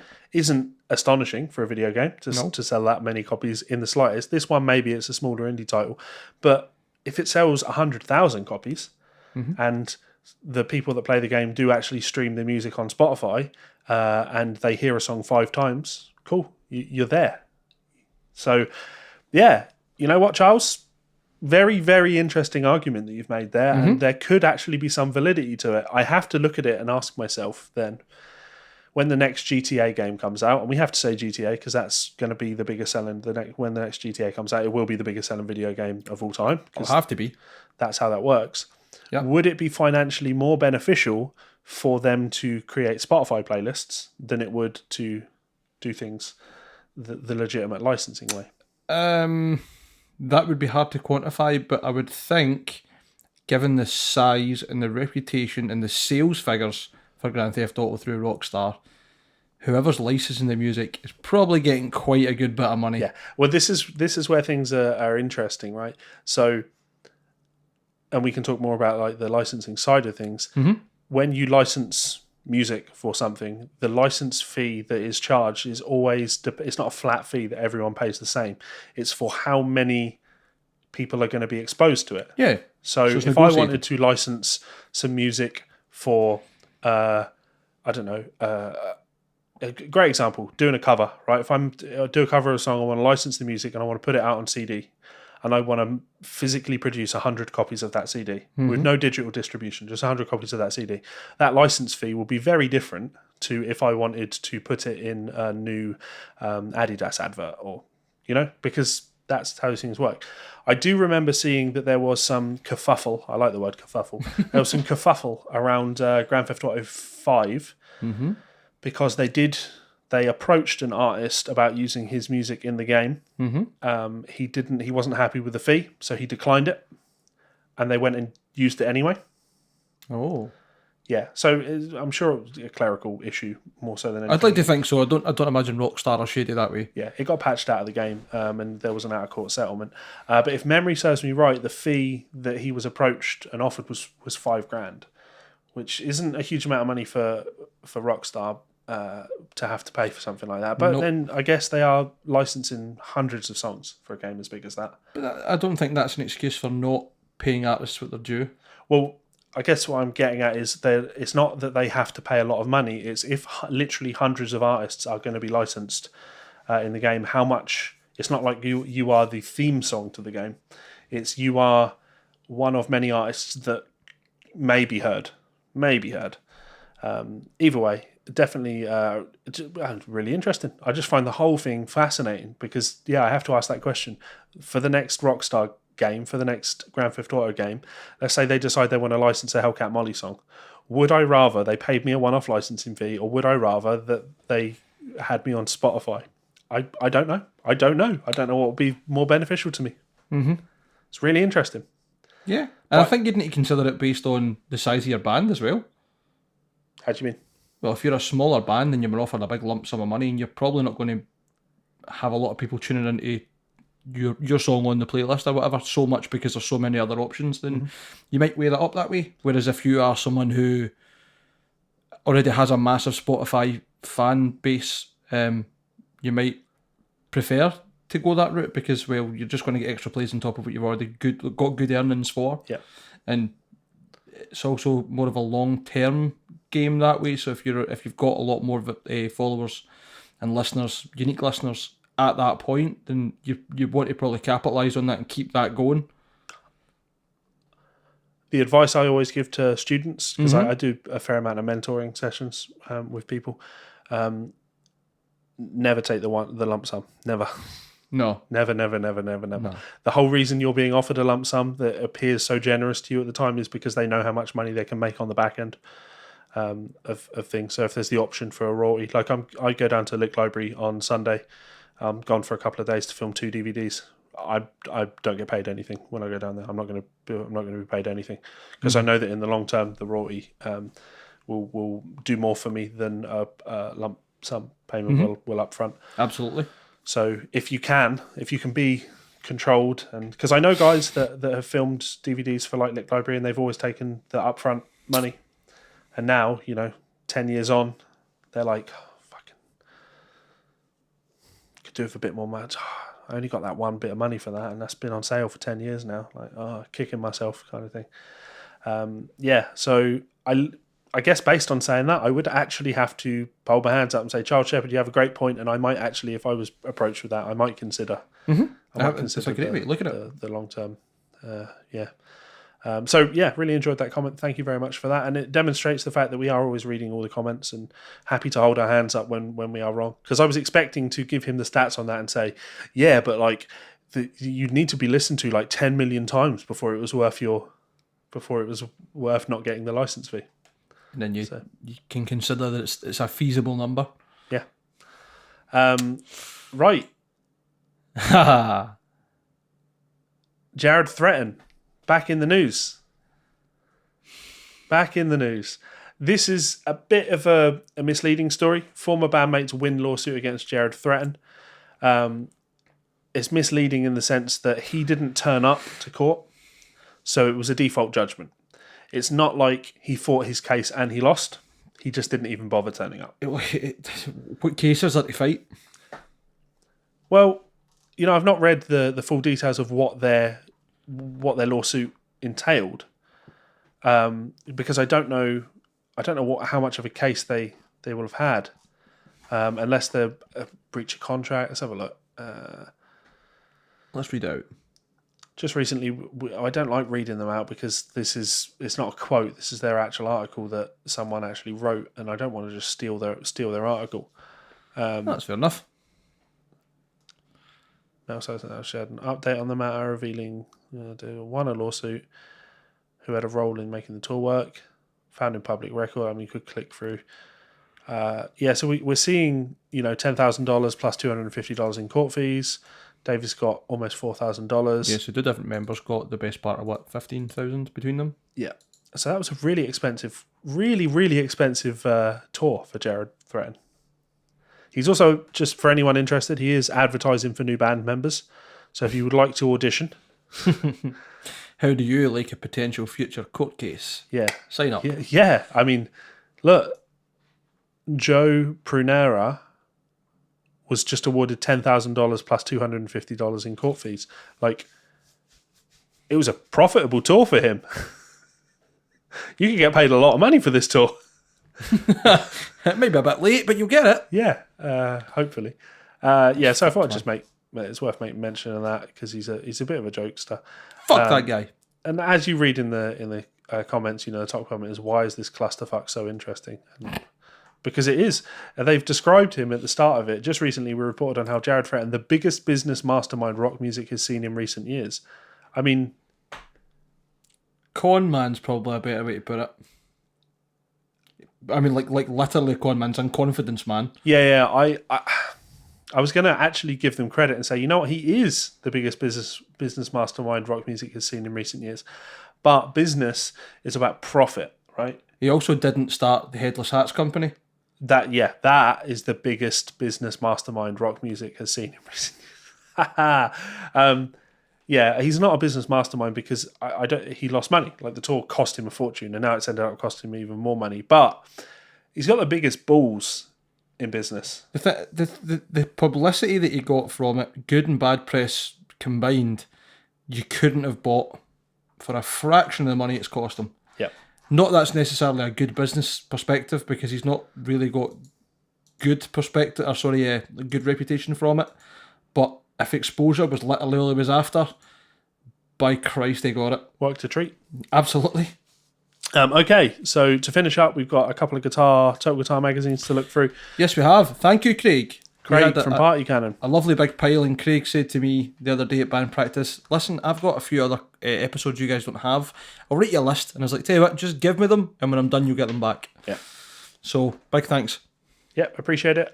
First up, we have, what is this? December 2008. So semi-recent compared to some of the stuff we've been looking at. Mm-hmm. There's not actually that much inside this issue. No, there wasn't. We were excited about talking about it because it has Trivium on the cover, right? How do you feel about Trivium?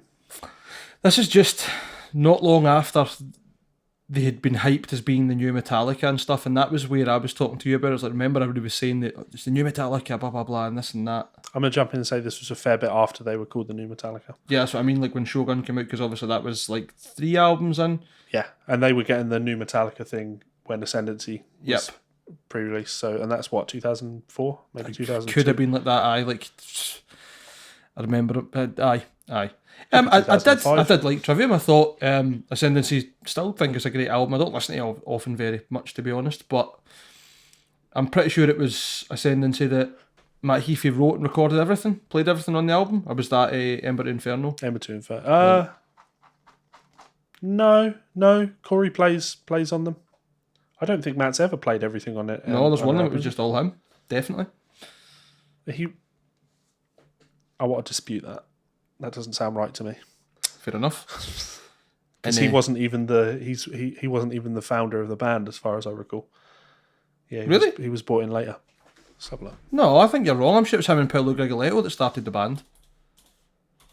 Oh, here we go, starting an argument. I'm sure. Oh, see that top link? Have you heard it? It's a Type O negative cover by Trivium. No. I Don't Want to Be Me. It's actually really good. I don't want to say that, but it is. Okay, yeah. Matt was there with Travis. Paolo was later on. Was he? I thought he was in the band for the start for some reason. Okay, so I mean, there certainly was that the Ember to Inferno EP, 2003, yeah, 2003, the Ember to Inferno thing. That Corey wasn't in the band at that stage, so he did all the guitars. But yeah, they had a bass player, and Travis was playing drums then still. So who knows? Someone in the comments will tell us. I want to make reference to it because they're one of those bands that were hyped for huge things, and I don't think they lived up to expectations. But can you think of anyone that had bigger hype and a bigger fall? Definitely put me in the spot because you know what? I don't know. I'll give you one, right? Bullet for My Valentine. Never got the hype and never heard any hype about them because I thought they were pissed to start with. Avenged Sevenfold. They've lived up to the hype though. No, there's not been any fall because they've never got any further than being under the ground shit. But Sewage. stadium Raw sewage. stadium band. Slurry. Sure, but stadium, like they've maintained. Just because a marketing company and a record label put all that money behind them to make money off them doesn't mean they're successful, in my opinion. But it worked. Like, so the reason I say Bullet for My Valentine is, if memory serves me right, when The Poison came out, which is their debut album, I think it's on Warner, I remember them having a 5-record deal. Wow. Right off the bat, they got a 5-record deal, right? That didn't go so well. True. You know, it didn't matter how much of a marketing machine you put behind them. They're not playing gigs the size of Avenged Sevenfold, are they? No, okay. The Poison came out, and then it was Scream, Aim and Fire, which just wasn't as good. I saw them at Download. I'm sorry. I'm sorry you had to go through that. Haley wanted to watch them. Sorry you had to go through that. There was a song that she desperately wanted them to play, and I can't even remember what it. That tells you what I feel about them. To be fair, I do like The Poison. I think it's maybe not a great album, but it's a nostalgic album for me because it came out around that time. Yeah. So there you go, Bullet for My Valentine. But Trivium, I don't think they ever hit the heights that I think they were capable of, and I honestly feel that is because of The Crusade, their second album. Yeah. I think Ascendancy was great, and I feel if they'd followed that path, they would have maintained a lot of that respect from the audience. But The Crusade is a little bit. There's a lot more clean vocals on there, big sung choruses and stuff, and yeah, I think they lost a lot of the hardcore fans that came with that. But to be fair to them, Shogun after that is a good record, and In Waves is good. I do actually like them. To be fair, I like them as people. I interviewed them, and they were both great. They were just really, really great. We didn't have much time because it was literally just before they hit the stage, but you could tell that they were devastated that they didn't get to sit and talk about guitars more because they were having a good time. Like we really got on. I'd interviewed Killswitch Engaged just before them, which was the worst experience of my life. Really? Yeah. I thought Adam D would have been decent to interview. No, and then went on to I literally cut the interview with Killswitch Engaged short, like mid question. I went, cool, thanks so much for talking to us today.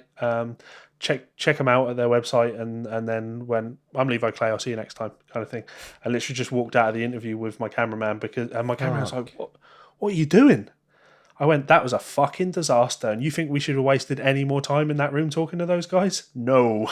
What happened was Adam D the just best mental. thing that we could do is at least try and salvage today and go and get Trivium before they hit stage. I don't know. They just didn't want to talk. They just weren't into talking. I tried to get them on side by making jokes with them beforehand because you know what? They have a reputation for being. Let's bring it up, right? Oh, here we go. There's an interview with them. Are you going to get copyright stricken for putting your own videos on? No. This is mate. The interview that I did with them, we never used it. It was useless. Not Trivium. Because I mean, every time you hear like, was Howard Jones singing with him at the time, or was this before? Was it Jesse? I can't even remember. Because Howard always came across as really personable. It was and really Jesse. Friendly. It was Jesse. I think at that time Jesse had a lot of problems, so I can see why maybe he wouldn't have been so great. This was legendary to me growing up, right? Because this is funny. And I made reference to this interview. I was like, because basically Killswitch Engage enjoy giving interviewers a hard time from the looks of things. Check this out. Ready for some cringe? No. This is Greg with Zambui.com, and I'm here with Killswitch Engage at Rocketown. And we want to pass the mic around. You guys introduce yourselves, and what you play. I'm Joel. I play guitar. Adam D. I play rock guitar. Wow, there's a difference. Yep, there's a difference, dude. Howard, vocals. Mike D. Rock and roll bass. Justin. I play my beard.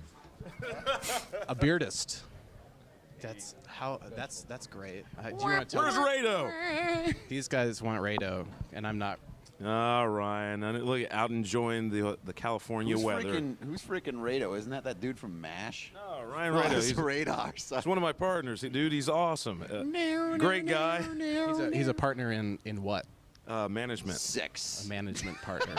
Slight. He always likes. Please turn this off. Oh, we got some. Wow. The blinders. So you guys have a new album coming out. You want to talk about that for a little why bit? don't you? You've got all the information. I do have all the information. Y'all don't understand. That's your they can smell blood in the water. I was so zoned in, trying not to cringe or be horribly upset by the idea of being in that situation. Being that guy. Exactly. That I forgot we were in the middle of recording. My brain was just what the fuck? Ready for it? No. Y'all don't understand. I've been a Killswitch fan since '98, which is when you guys started, right? No, it was actually 99. So, dude, you were way into us before we even started. And I appreciate that, man. Band's gonna form. Since they were playing back in Jacksonville, or where are you guys from? Michigan? Part of me makes me that makes me think that this isn't genuine. Wait, okay. What do you play, friend? Other than beard? Drums. Drums. Okay, that's exciting. Are you? No. I guess it is pretty straightforward. Drummers do nothing but piss other people off because they're so loud. I started out as a drummer before I moved on to interviewing. What do we got? Get on Solid State for you to know who we are? I actually I do have 2 of your albums and I'm into them, but I don't. So jittery right I'm not. I haven't. I think this is real, but it's so bad. It could only get worse if you shit yourself. Disaster. Okay. If you had diarrhea. Okay, seriously, new album. What's it called? As you die on camera. Holy smokes. Oh man. Hey, stop it. Please stop it. As Daylight Dies. As Daylight Dies. No. And Enjoy it. It's coming out But I'm not enjoying it. Ooh, yeah, got your stuff. of this month, which is November.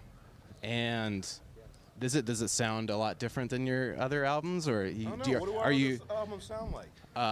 just Oh my god, I know what he says now. Oh my fucking god. Oh, it gets so much better. So, blood in the water, right? They can smell the blood in the water. Let's fucking eat this boy alive, right?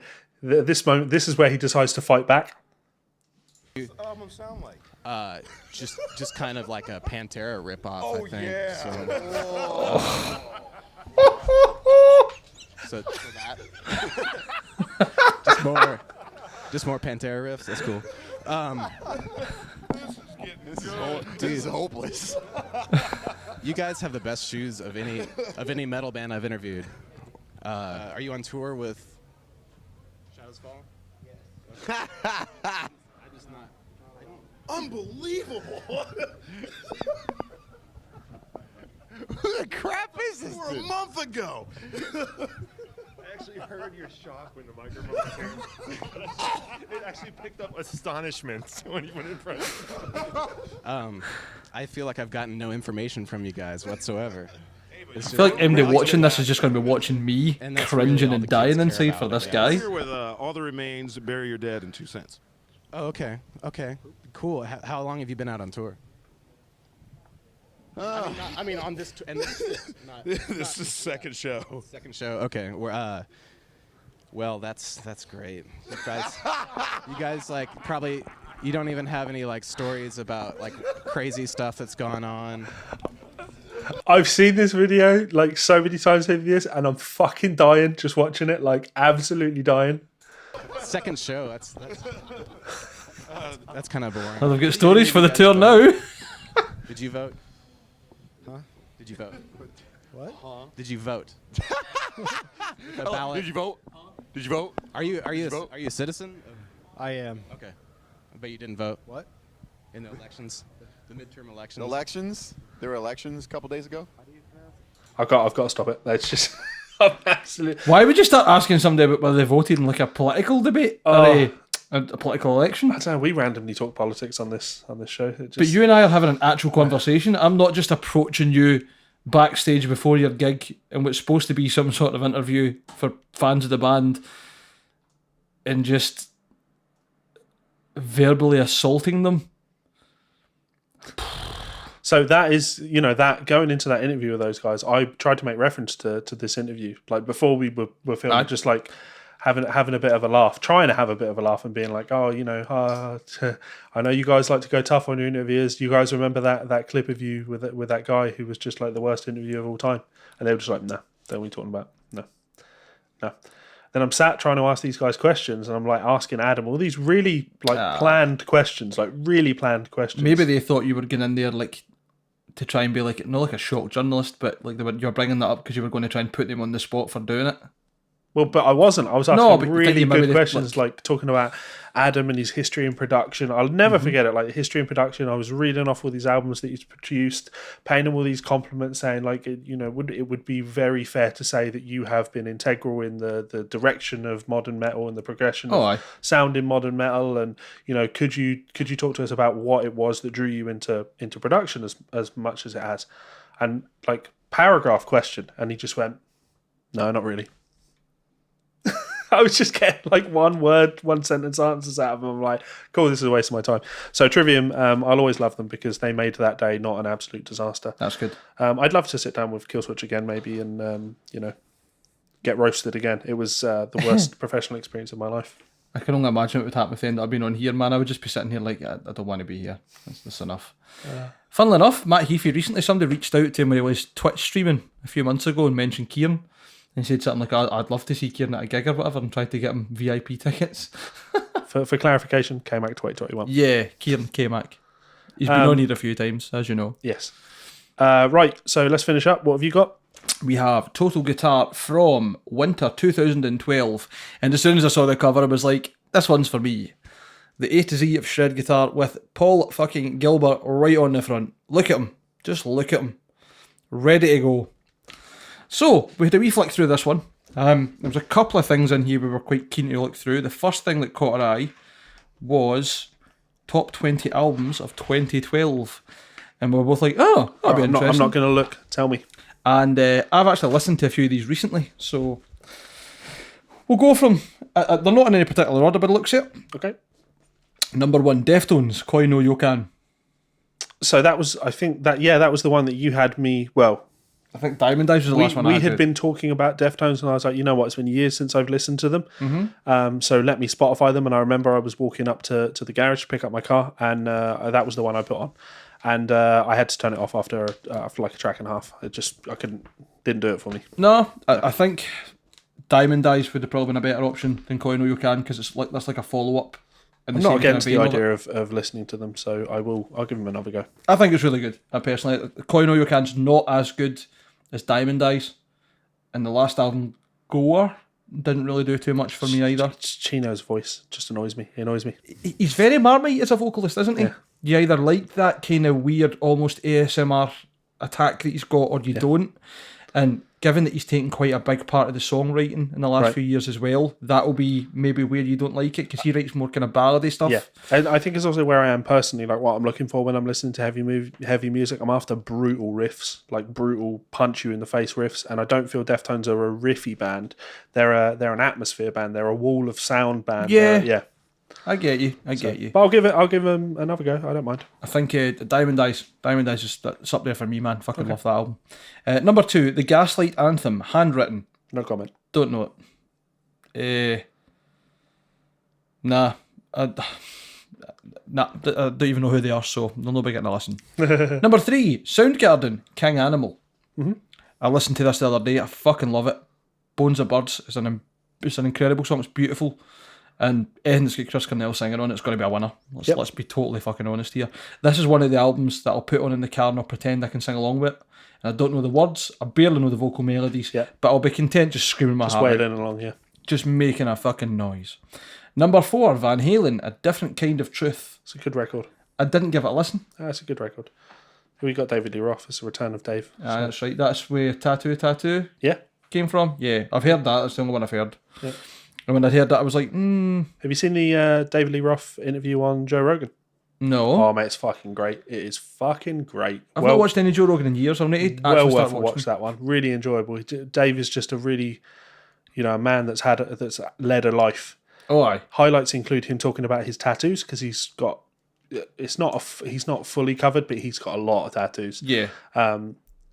But also talking about jazz music, because he's really into jazz, and him because he doesn't play an instrument, right? Mm-hmm. Him explaining to Joe the appeal of jazz. So a non-musician explaining to a non-musician what they get about jazz. Really interesting. That's so abstract. That's cool as fuck. Yeah. Well, it just highlights the fact that jazz isn't just for musicians. No, of course. And reasons why it could be attractive to somebody who doesn't have the context of why they're doing this on guitar, piano, sax, Dewey, whatever. Number 5, Green Day, Uno. No. Number 6, Slash, Apocalyptic Love. It never did anything for me, but I know lots of people that really enjoy that album. So I love Miles Kennedy, incredible vocalist. Nothing he's done with Slash has excited me. Yep. Sorry. Number 7, Jack White, Blunderbuss. No. Again, not too fussed. I did like some of the Raconteurs riffs, but that was about it. Number 8, Meshuggah, Kolos. Absolutely. A big kick right in the fucking head. Yep. Absolute beauty. Number 9, Block Party, 4. No, keep going. I like some of the early Block Party stuff. Okay. I think what year is this, 2008? Yeah, 2012. Oh, okay. Keep going. Okay. Number 10, The Darkness, Hotcakes. No. I never even listened to it, I don't think. I wouldn't worry about it.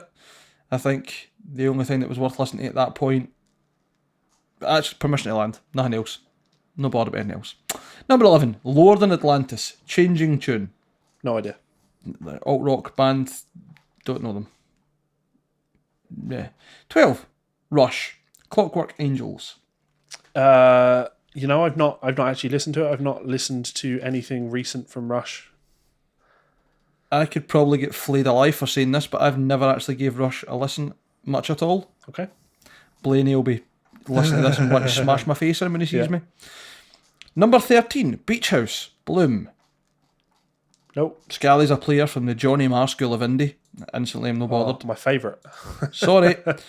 14, The XX, Coexist. No idea. Smooth minimalism. I can't think of anything worse. Smooth minimalism. So there's nothing going on, and we're making it even more boring. Yep. Fantastic. That's definitely an album for me. Number 15, Gojira, L'Enfant Sauvage. What did you think of that album? Have you gave it a listen? Nope. You not listen to Gojira? Nope. I mean, it's not my favourite album by them by far, because it is not The Wheel of All Flesh or From Mars to Sirius. But it's alright. There's a couple of cool songs on there. The Axe is on there. That long since I listened to Gojira, man. Jesus Christ. Number 16, Bob Mould, Silver Age. Surprise, surprise. No idea. Likewise, alt-rock guitar music from the 1990s. Sorry, fans of alt-rock guitar music from the 1990s onward should delve right into and appreciate the source. No. Number 17, minus the beer, Infinity Overhead. Mental. No idea. Mental. Worth a listen. 18, Hawkeye's Ideas. What this demonstrates is when I say to people on this podcast that I don't listen to any new music. This is 2012 and it's all still too new. I just no idea, mate.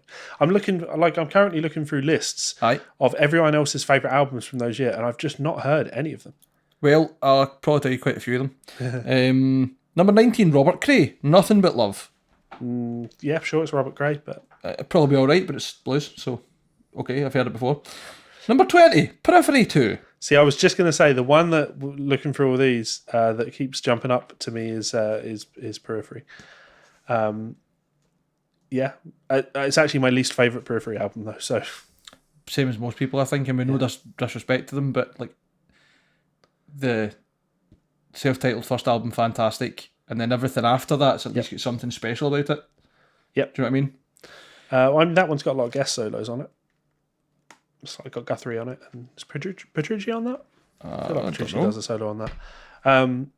From looking through this, I'd have to check the actual years to make sure these albums are correct. But the albums on here that jump out to me would be... Don't you scroll down yet, scroll back up. Because I saw a few good ones. Reign Supreme by Dying Fetus, that is fucking incredible. Meshuggah's Kolos, obviously we spoke about that. Jeff Loomis, Plains of Oblivion, give that quite a few listens. You've got Spawn of Possession in there as well. I don't know that album, but they are fucking silly. I wasn't first on Testament Start Roots of Earth, didn't do much for me. There's a lot of lists here. Yeah, I'd be able to read them if you wouldn't keep scrolling. Well, you know, we are on a time. I'm looking. I'm not seeing anything else apart from that top list. ZZ Top, La Future. There's some cool stuff on that. I've seen ZZ Top and they don't do much for me. Muse, Second Law, apparently. Don't do much right. Cattle Decapitation, Monolith and Humanity. That's a good album. That's a good album. Mm-hmm. I do like that album. Between the Buried and Me. Parallax 2. You know, I've never actually listened to that album. Okay. Which is terrible, because I fucking love the band, but... But to be honest, like, this is a lot of lists, right? A lot of lists from a lot of different people. And at no point in any of these has anything appealed to me. Nothing's jumped out for me. Meshuggah, Kolos didn't jump out to you? Well, we'd already mentioned that. Oh, sorry, from the reminder list. Sorry, I thought you meant in general.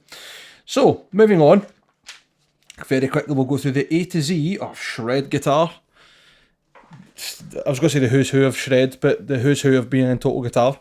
Dimebag, Zakk Wylde, Paul Gilbert, Gus G, Vi, and Satriani. Speaking of Satriani, the back of that magazine was a good picture of him. Having fun. So, A to Z, the list by the looks of things is things or people that are very important in shred. So number A is alternate picking, Speed Thrills. A is also for Tosin Abasi, Michael Ackerfeld, and Michael Amott. Okay, so alternate picking. B is for Jason Becker. That's fair. I don't think there's any other Bs I could think of that would be... Well, but actually, B is also for Michelangelo Battio, Nuno Betancourt, Buckethead, and Bumblefoot. Alright, fair enough. C, Rusty Cooley. Aye, Rusty, another honourable mention, mate. C is also for Cacophony, Cannon, Charvel, and Crossroads. I like that they've gone with Cacophony there, despite the fact that B was Becker, which surely is also technically... That's your Cacophony inclusion. Kind of. Is that what this is? Have they gone 26 letters and they've just listed as many things as possible? Pretty much. That they consider shred. Absolutely. So D is for Dimebag Darrell, but it's also for Dive Bombs, Al Di Meola, Dragon Force, and Dean Guitars. Cool. Okay. Quality bit of total guitar journalism there. What do you think E is? Eddie Van Halen. On the button. Edge Vibrato. Matthias Eklund, just for clarification, why is Eddie Van Halen E, but Al Di Meola is D? Because lazy journalism, I suppose. What's the bit in that Eddie Van Halen comes up under V as well? Probably, aye. 26 letters that have things about guitars related to them. That's probably the list, to be honest. Marty Friedman, F. Also, Favoured Nations, never heard of that. Flight of the Bumblebee, Frankenstrat, Floyd Rose Vibrato, and Fractal Audio Axe Effects. They're trying their hardest here, aren't they? G is for Paul Gilbert. Also for G3, Gus G and Guthrie Govan. Okay, fair enough. H is Harmonic Minor. It's also for Harmonix and Alan Holdsworth. Harmonic Minor. I know, man. Because that is something exclusively used by shred players. Yep, you know what? Never been used outside of shred. And actually, it's well known to be the only scale that shredders use. It's not like, 5% of what shredders use. Fantastic. You can literally just list every single scale under every single... M is for Mixolydian. I, Ibanez Gem. And then no other is also for... I'm surprised they didn't go with Ibanez Gem, Ibanez JSM, Ibanez PGM. They could just say Ibanez, to be fair. Yeah. Like, gimps. J is for Grover Jackson. With no other is for. K is for Kramer. So just naming brands and musicians and techniques. Yeah. Because you could go like Kiko Loureiro. Kiko. Say his surname again? Loureiro. Loureiro. Kiko. You said you've got Lou Gehrig's. Yeah. Kramer. Also for Kaler, the Great Cat. Remember the Great Cat? Kerry King and Richie Kotzen. I would have put Kotzen there instead of Kramer. L is for Sean Lane. Now, if you're talking about shred, that is fair enough. Yep. Absolutely fair enough. L is also for Alexei Leho, Legato, see page 58, List, Jeff Loomis, Steve Lukather, and George Lynch. Lukather. George Lynch. Try Lukather again for me. Lukather. There we go. Lukather. My trip with it as well now. M is for Yngwie Malmsteen. All I can hear when you said Lukather is lookatative. Lookatative. I've been watching a lot of Face Jacker and Phone Jacker on YouTube just recently. Look at it. I want to buy the Duvda. Is it compatible with the hood? Is it hood ready? Face Jacker was so good, man. Yeah. So good. Sorry. M. Yngwie Malmsteen. Also for Misha Mansour, John McLaughlin, Josh Middleton, Steve Morse, Mozart, Music Man, Dave Mustaine, and the MXR Phase 90. Sorry, what the fuck has Misha Mansour got to do with shred? I know. I like the guy a lot, but shred? Really? Yeah, he's definitely known for his lead playing. Surely obviously. he's the anti-shred. Like, surely he's the guy that's about fucking, like, guys, songs should be about fucking songs. Riffs, fucking punching people in the face with top quality production, and then selling you as many things as we can. Yeah. Business, boys. Yeah. N is for neoclassical. No other alternatives. Yes. O is for Ozzy Osbourne's band. Ozzy Osbourne's band. Ozzy has the talent-spotting eye of a shred Alex Ferguson finding generations of axe icons. Fuck off, Total Guitar. Why do we still read these? I know why, because they're actually great entertainment. Yeah. P. John Petrucci. To be fair, Ozzy Osbourne's band is probably funnier than anything we've said on the entire podcast, so... Oh no, just wait, it gets better. Okay. Right. So P is John Petrucci. Also for Paganini, Russ Parrish, who's Satchel. PV 5150/6505, and Chris Poland. Mm-hmm. Right, okay, fair enough, right? Guess what Q is? Queen. No. Quad neck guitars. Oh man. Yep, Michelangelo Batty, they're obviously. just absolutely rife in I'm the going to read guitar this one. community. I'm going to read this one because obviously, for the uninitiated, at one point Michelangelo Batty had a 4-neck guitar, and you know how he does the left and right hand ambidextrous I'm shredding on 2 guitars thing. There's a music video of him playing with his old band Nitro. The song's called Freight Train. There was actually a Nitro story in the news that I skipped over. No way! Yeah, Big Jim Gillette coming out with Jim Gillette and Chris Adler on drums. Fuck off! They crowdfunded it. Do you think it was on PledgeMusic? I hope not. Does Jim Gillette still have the range he had before? Because he was like a fucking air raid siren. He's a tank now. Aye? Yeah, he's a meathead. I can't think of anything more... I don't want to say absurd, because that's really, really horrible, but like confusing my brain than somebody that size who can sing to that level. Because I mean, like he could probably shatter glass with the notes he could hit. Anyway, sorry. He did. He used to. That was one of his things. Yeah, that's right. There was an advert for him doing that, wasn't there? Right, so quad neck guitars, right? Apparently, One Man Note Festival. Michelangelo Baio. One Man Note Festival. What does that even mean? Oh, it's fucking, who knows, man. It's the best journalism on the planet. Was ordered to procure a quad neck guitar by a record exec back in his Nitro days. My arse. I know. After the suit had caught Steve Vai playing his famous David Lee Roth era triple neck heart axe. Batio duly towed the line and developed a 4-neck guitar with Wayne, Charvel and Gibson with a Ritz logo. The 2 top necks were given 7 strings, while the bottom 2 were 6. Michael sadly lost his quad neck to a light-fingered Texan during Nitro's tour for OFR, but the 7-string necks were returned to him in 2004. I wonder if that was Meth Head Per Nilsson again. Can't get away from him. Is that how he got so good? Playing on 4 necks at the one time? Imagine how fast he could play on meth. I've got Tweaker's pick in hand. Batio pioneered an absurd super fast double hand technique on a custom built Dean, playing 2 necks simultaneously, and the company made him a custom MAB Armour Flame quad neck guitar. It's not big, but it is clever and weirdly entertaining. Just ask the speed obsessed crowds cheering him on. It's laughable to me because that entire section makes Michelangelo Battio sound so much better than Michelangelo Battio is. You know my favourite thing about Michelangelo Battio, and I'm like, this sounds really horrible, like I'm mocking him. I know what you're going to say. Go on. What? Tell me. His hair. No, actually, but that's... Yeah. I mean, I love that he's still rocking the mullet. He's got to give up the goat just like Gambale did, right? We know it's a wig. Maybe. Right, anyway. He lowers it onto his head like Darth Vader putting his helmet on. Steam all around him. He's headbanging like and it falls off and he does the big... No! Anyway, sorry. So... The original videos that I ever saw Michelangelo Battio was Speed Kills. Everybody's seen Speed Kills. He's got that crazy steel V with the 36 frets or whatever the fuck it is, right? Mm-hmm. Do you remember when Dean took him on and he brought out Speed Lives? Mm-hmm. The faster he picks, the more red his face goes. Yep. And it's like an indicator of the temperature of his body. And I just remember watching it and being like, I know he's going to pick really fast because he's getting red as fuck. Like it's happening.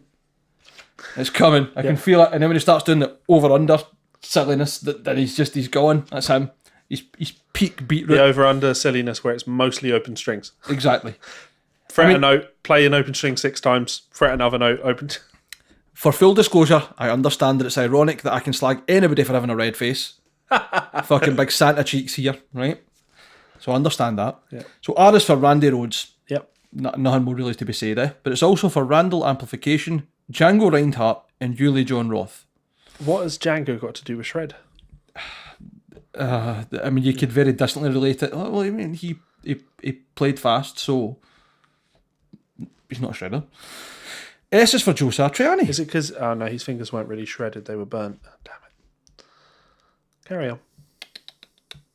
Satriani, yep. Mm-hmm. But S is also for Satchel. And they put Russ Pariah and Pariah? Parish, sorry, not Pariah. I really like the idea that they put Pariah, though. That would have been fantastic. Scallop Frets, Schecter, Shrapnel Records, Alex Skolnick, String Skipping, and Sweet Picking. I think for Shred, they should have put Shrapnel, because it's way more than... I know Satriani is a big name, but let's be honest. Yeah, because what did they put for Jay? Jackson. Grover Jackson, that's right. Yeah, so could have gone with Joe Satriani for J and Shrapnel for Shred for S. Also just Shred. T is for tapping. 2 hands are better than 1. Yep. Also for Frederick Thornton, Devin Townsend, and the Commander-in-Chief. Oh my fucking god, I've completely forgot about her. Why is she under... the Commander. Yeah, who the fuck is the Commander-in-Chief? I'll show you her after the... Is she as bad as that fucking metal cat? Fucking... Oh, the Great Cat, sorry. Dreadful. Like, absolutely fucking abysmal. Oh, man. Absolutely abysmal. But it's alright, because she's a... I'm not even going to say very... reasonably attractive young girl that wears like a military style outfit and plays guitar fucking dreadfully. Sounds great. Hold me back. Yeah, you can guess what her comment section's like. Yeah, carry on. What was that? That was under T, right? And tapping. Sorry, what was it? T was tapping. Yeah, and then it was Frederick Thorndahl and Devin Townsend. Both renowned shredders. Devin can shred a bit, and I would say Thorndahl probably falls into the category of shredders in the same way that he's massively inspired by Alan Holdsworth. Mm-hmm. So fair play. I'll give them that one. Devin, massive shredder. he is a good soloist, but he's always really been a songwriter more than a shredder. Unless they're trying to use the loose association that he was with Steve Vai. Speaking of which, U is the Ibanez Universe, and V is Steve Vai. So I was Ibanez. Yep. And Ibanez Gem, and yep. you is Ibanez Universe. Correct. Cool. 2 Steve Vai Suggies. And V is Steve Vai. V is also for VGA. Fair enough.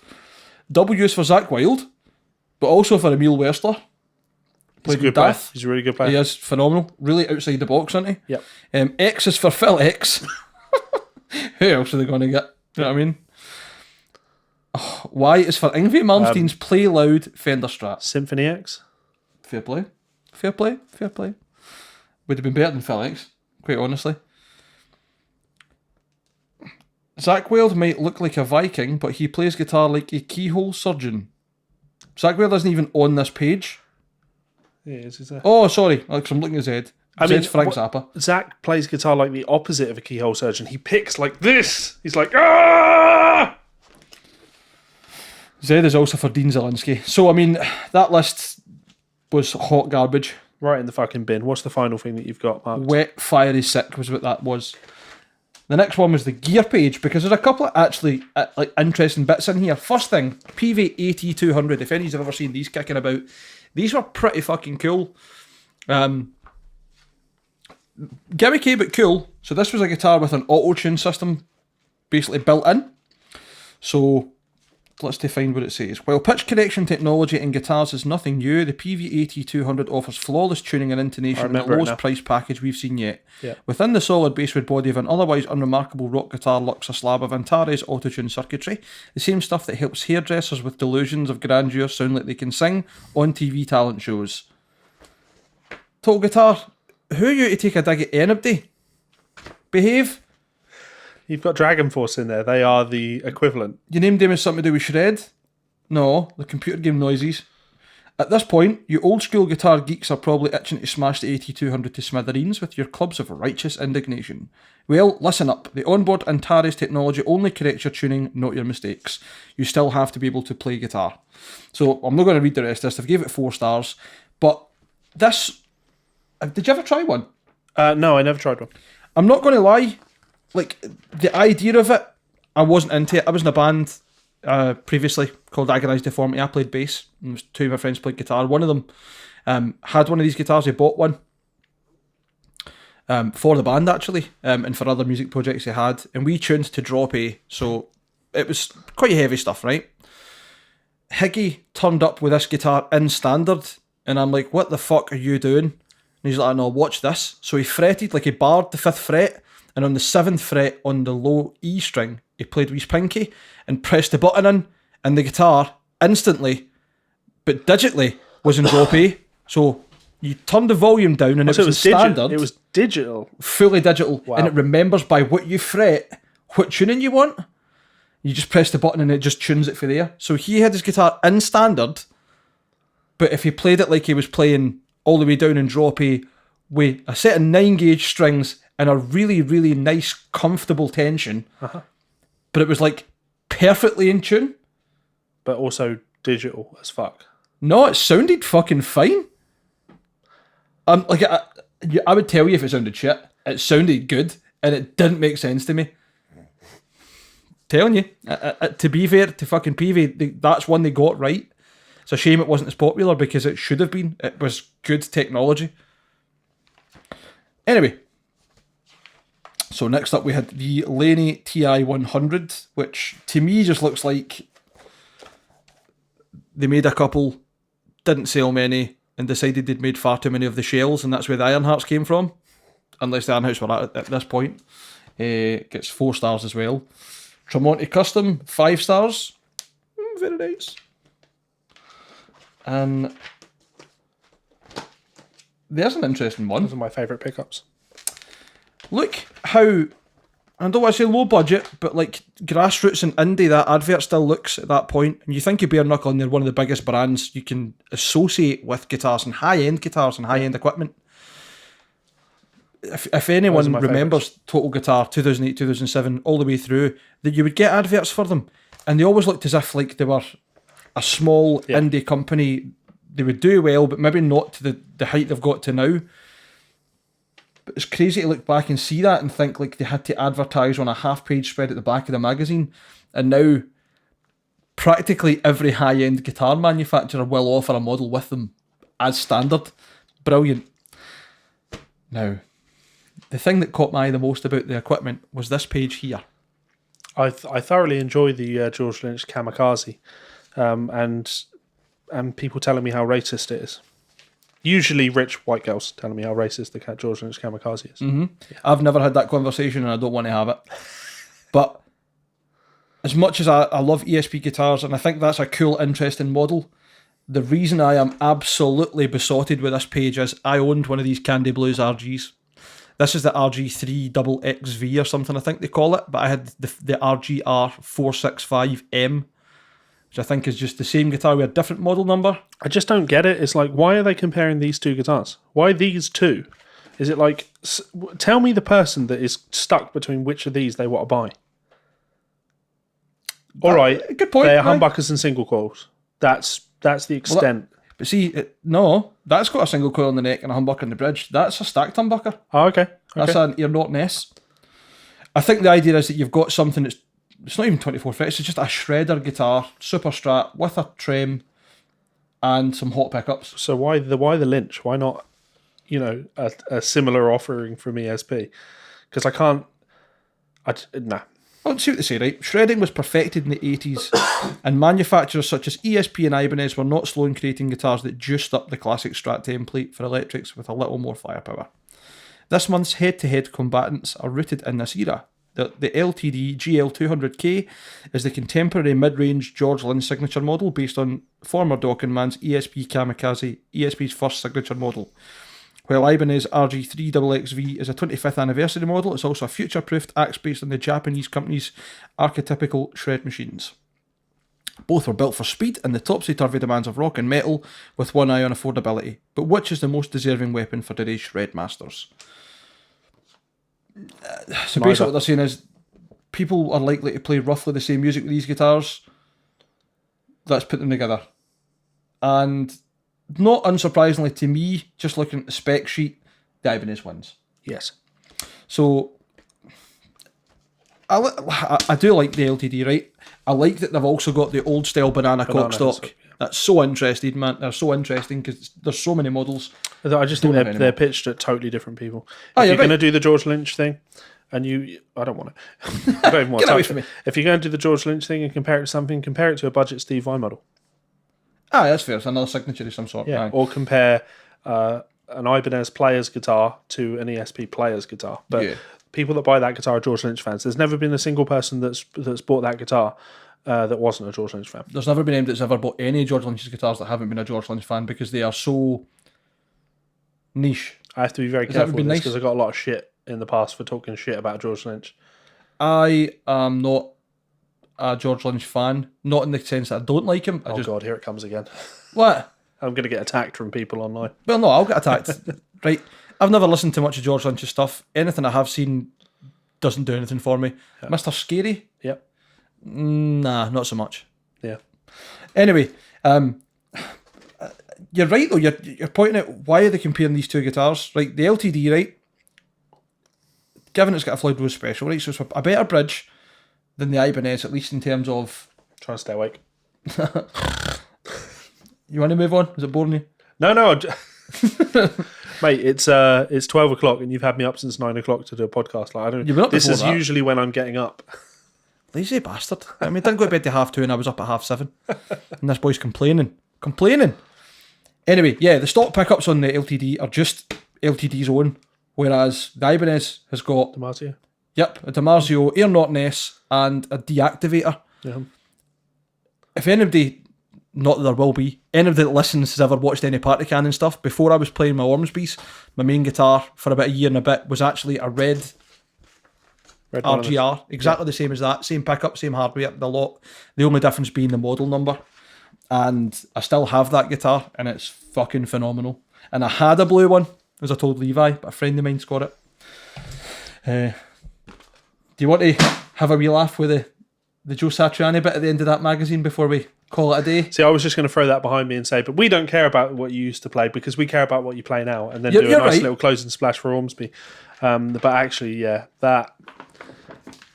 So this is, when magazines are desperate to make money, when they start taking. This is a magazine that is aimed at definitely younger people. Correct, young men, and porn adverts in the back. Now get that right up close to the camera, Mike, so they can see the actual thing. Yeah. So you've got all sorts of like Java games, and for some reason the Deftones logo above two women kissing. But then right down here you've got Joe Satriani and the Offspring as wallpapers for your phone, like an Oasis. To be fair, there is a line that you can draw between the two of them. What's that? Joe Satriani has a very naked head. It looks like a boob. Not as good as those Java games, though. I know. Look at that virtual girlfriend. And on that note, what a lovely way to close. That's enough of Joe that. Satriani, head like a boob. We do love you, Joe. Yeah, thank you so much for listening to the Guitar Souls podcast, episode 35. We've gone for like 2 hours, so yeah, no one's listening. No, they are. People always listen this far, so we appreciate. Imagine a universe, right, where civilization's wiped out and the only thing they find on the black box is the Guitar Souls podcast. That's our niche. That's what we're going to do. That's tragedy, isn't it? That's a national tragedy. Guitar Souls never changes. I was a desperate attempt to be a Fallout reference. It's good. I liked it. You got it. Doesn't work. Yeah. Anyway, so thank you so much for listening, watching. Please do share us with your friends. Check out the link below where you can buy our T-shirt in the on the Teespring store. I would recommend that you do buy yourself one of those now if you do enjoy it, because it won't be available for much longer. There will be a new version of that shirt coming soon. Yeah, I've got an awful feeling that the logo might change. We're working on a new logo, so we'll see what happens. Yeah, so if you want a collector's edition Guitar Souls t-shirt, please do go and grab yourself one. It's a great way to support the channel. As always, please do leave comments, suggestions. We are, as I demonstrated in this episode, we're reading them all. We are happy to, engage with you guys, and we love your talking points. They're really helpful. One last thing, I forgot to mention this throughout the entire podcast. Joey Landreth's new album, Forgiveness. Go and listen to it. So we've got a bunch of really, really good songs on there. There's a little bit of guitar playing on there, but no bits of guitar playing that I go, wow, I have to learn that. Just a bunch of really good songs. So I have been enjoying that in the car. Yeah, Joey Landreth, Forgiveness. Go check it out. Friend of the channel. We like Joey. We'll probably have him on the show soon. I'm into that. When I saw him at the gig, I caught up with him afterwards, and he was like, "Yeah, man, hit me up. I'll come back on. It'd be great to do another video with you." That'd be great. And I was like, "Cool." And I'm thinking, podcast. Anyway. As usual, guys, they're probably up to this now. They know. They probably do it with us, actually. I'd like to think that. Until next time. Bye, fuckers.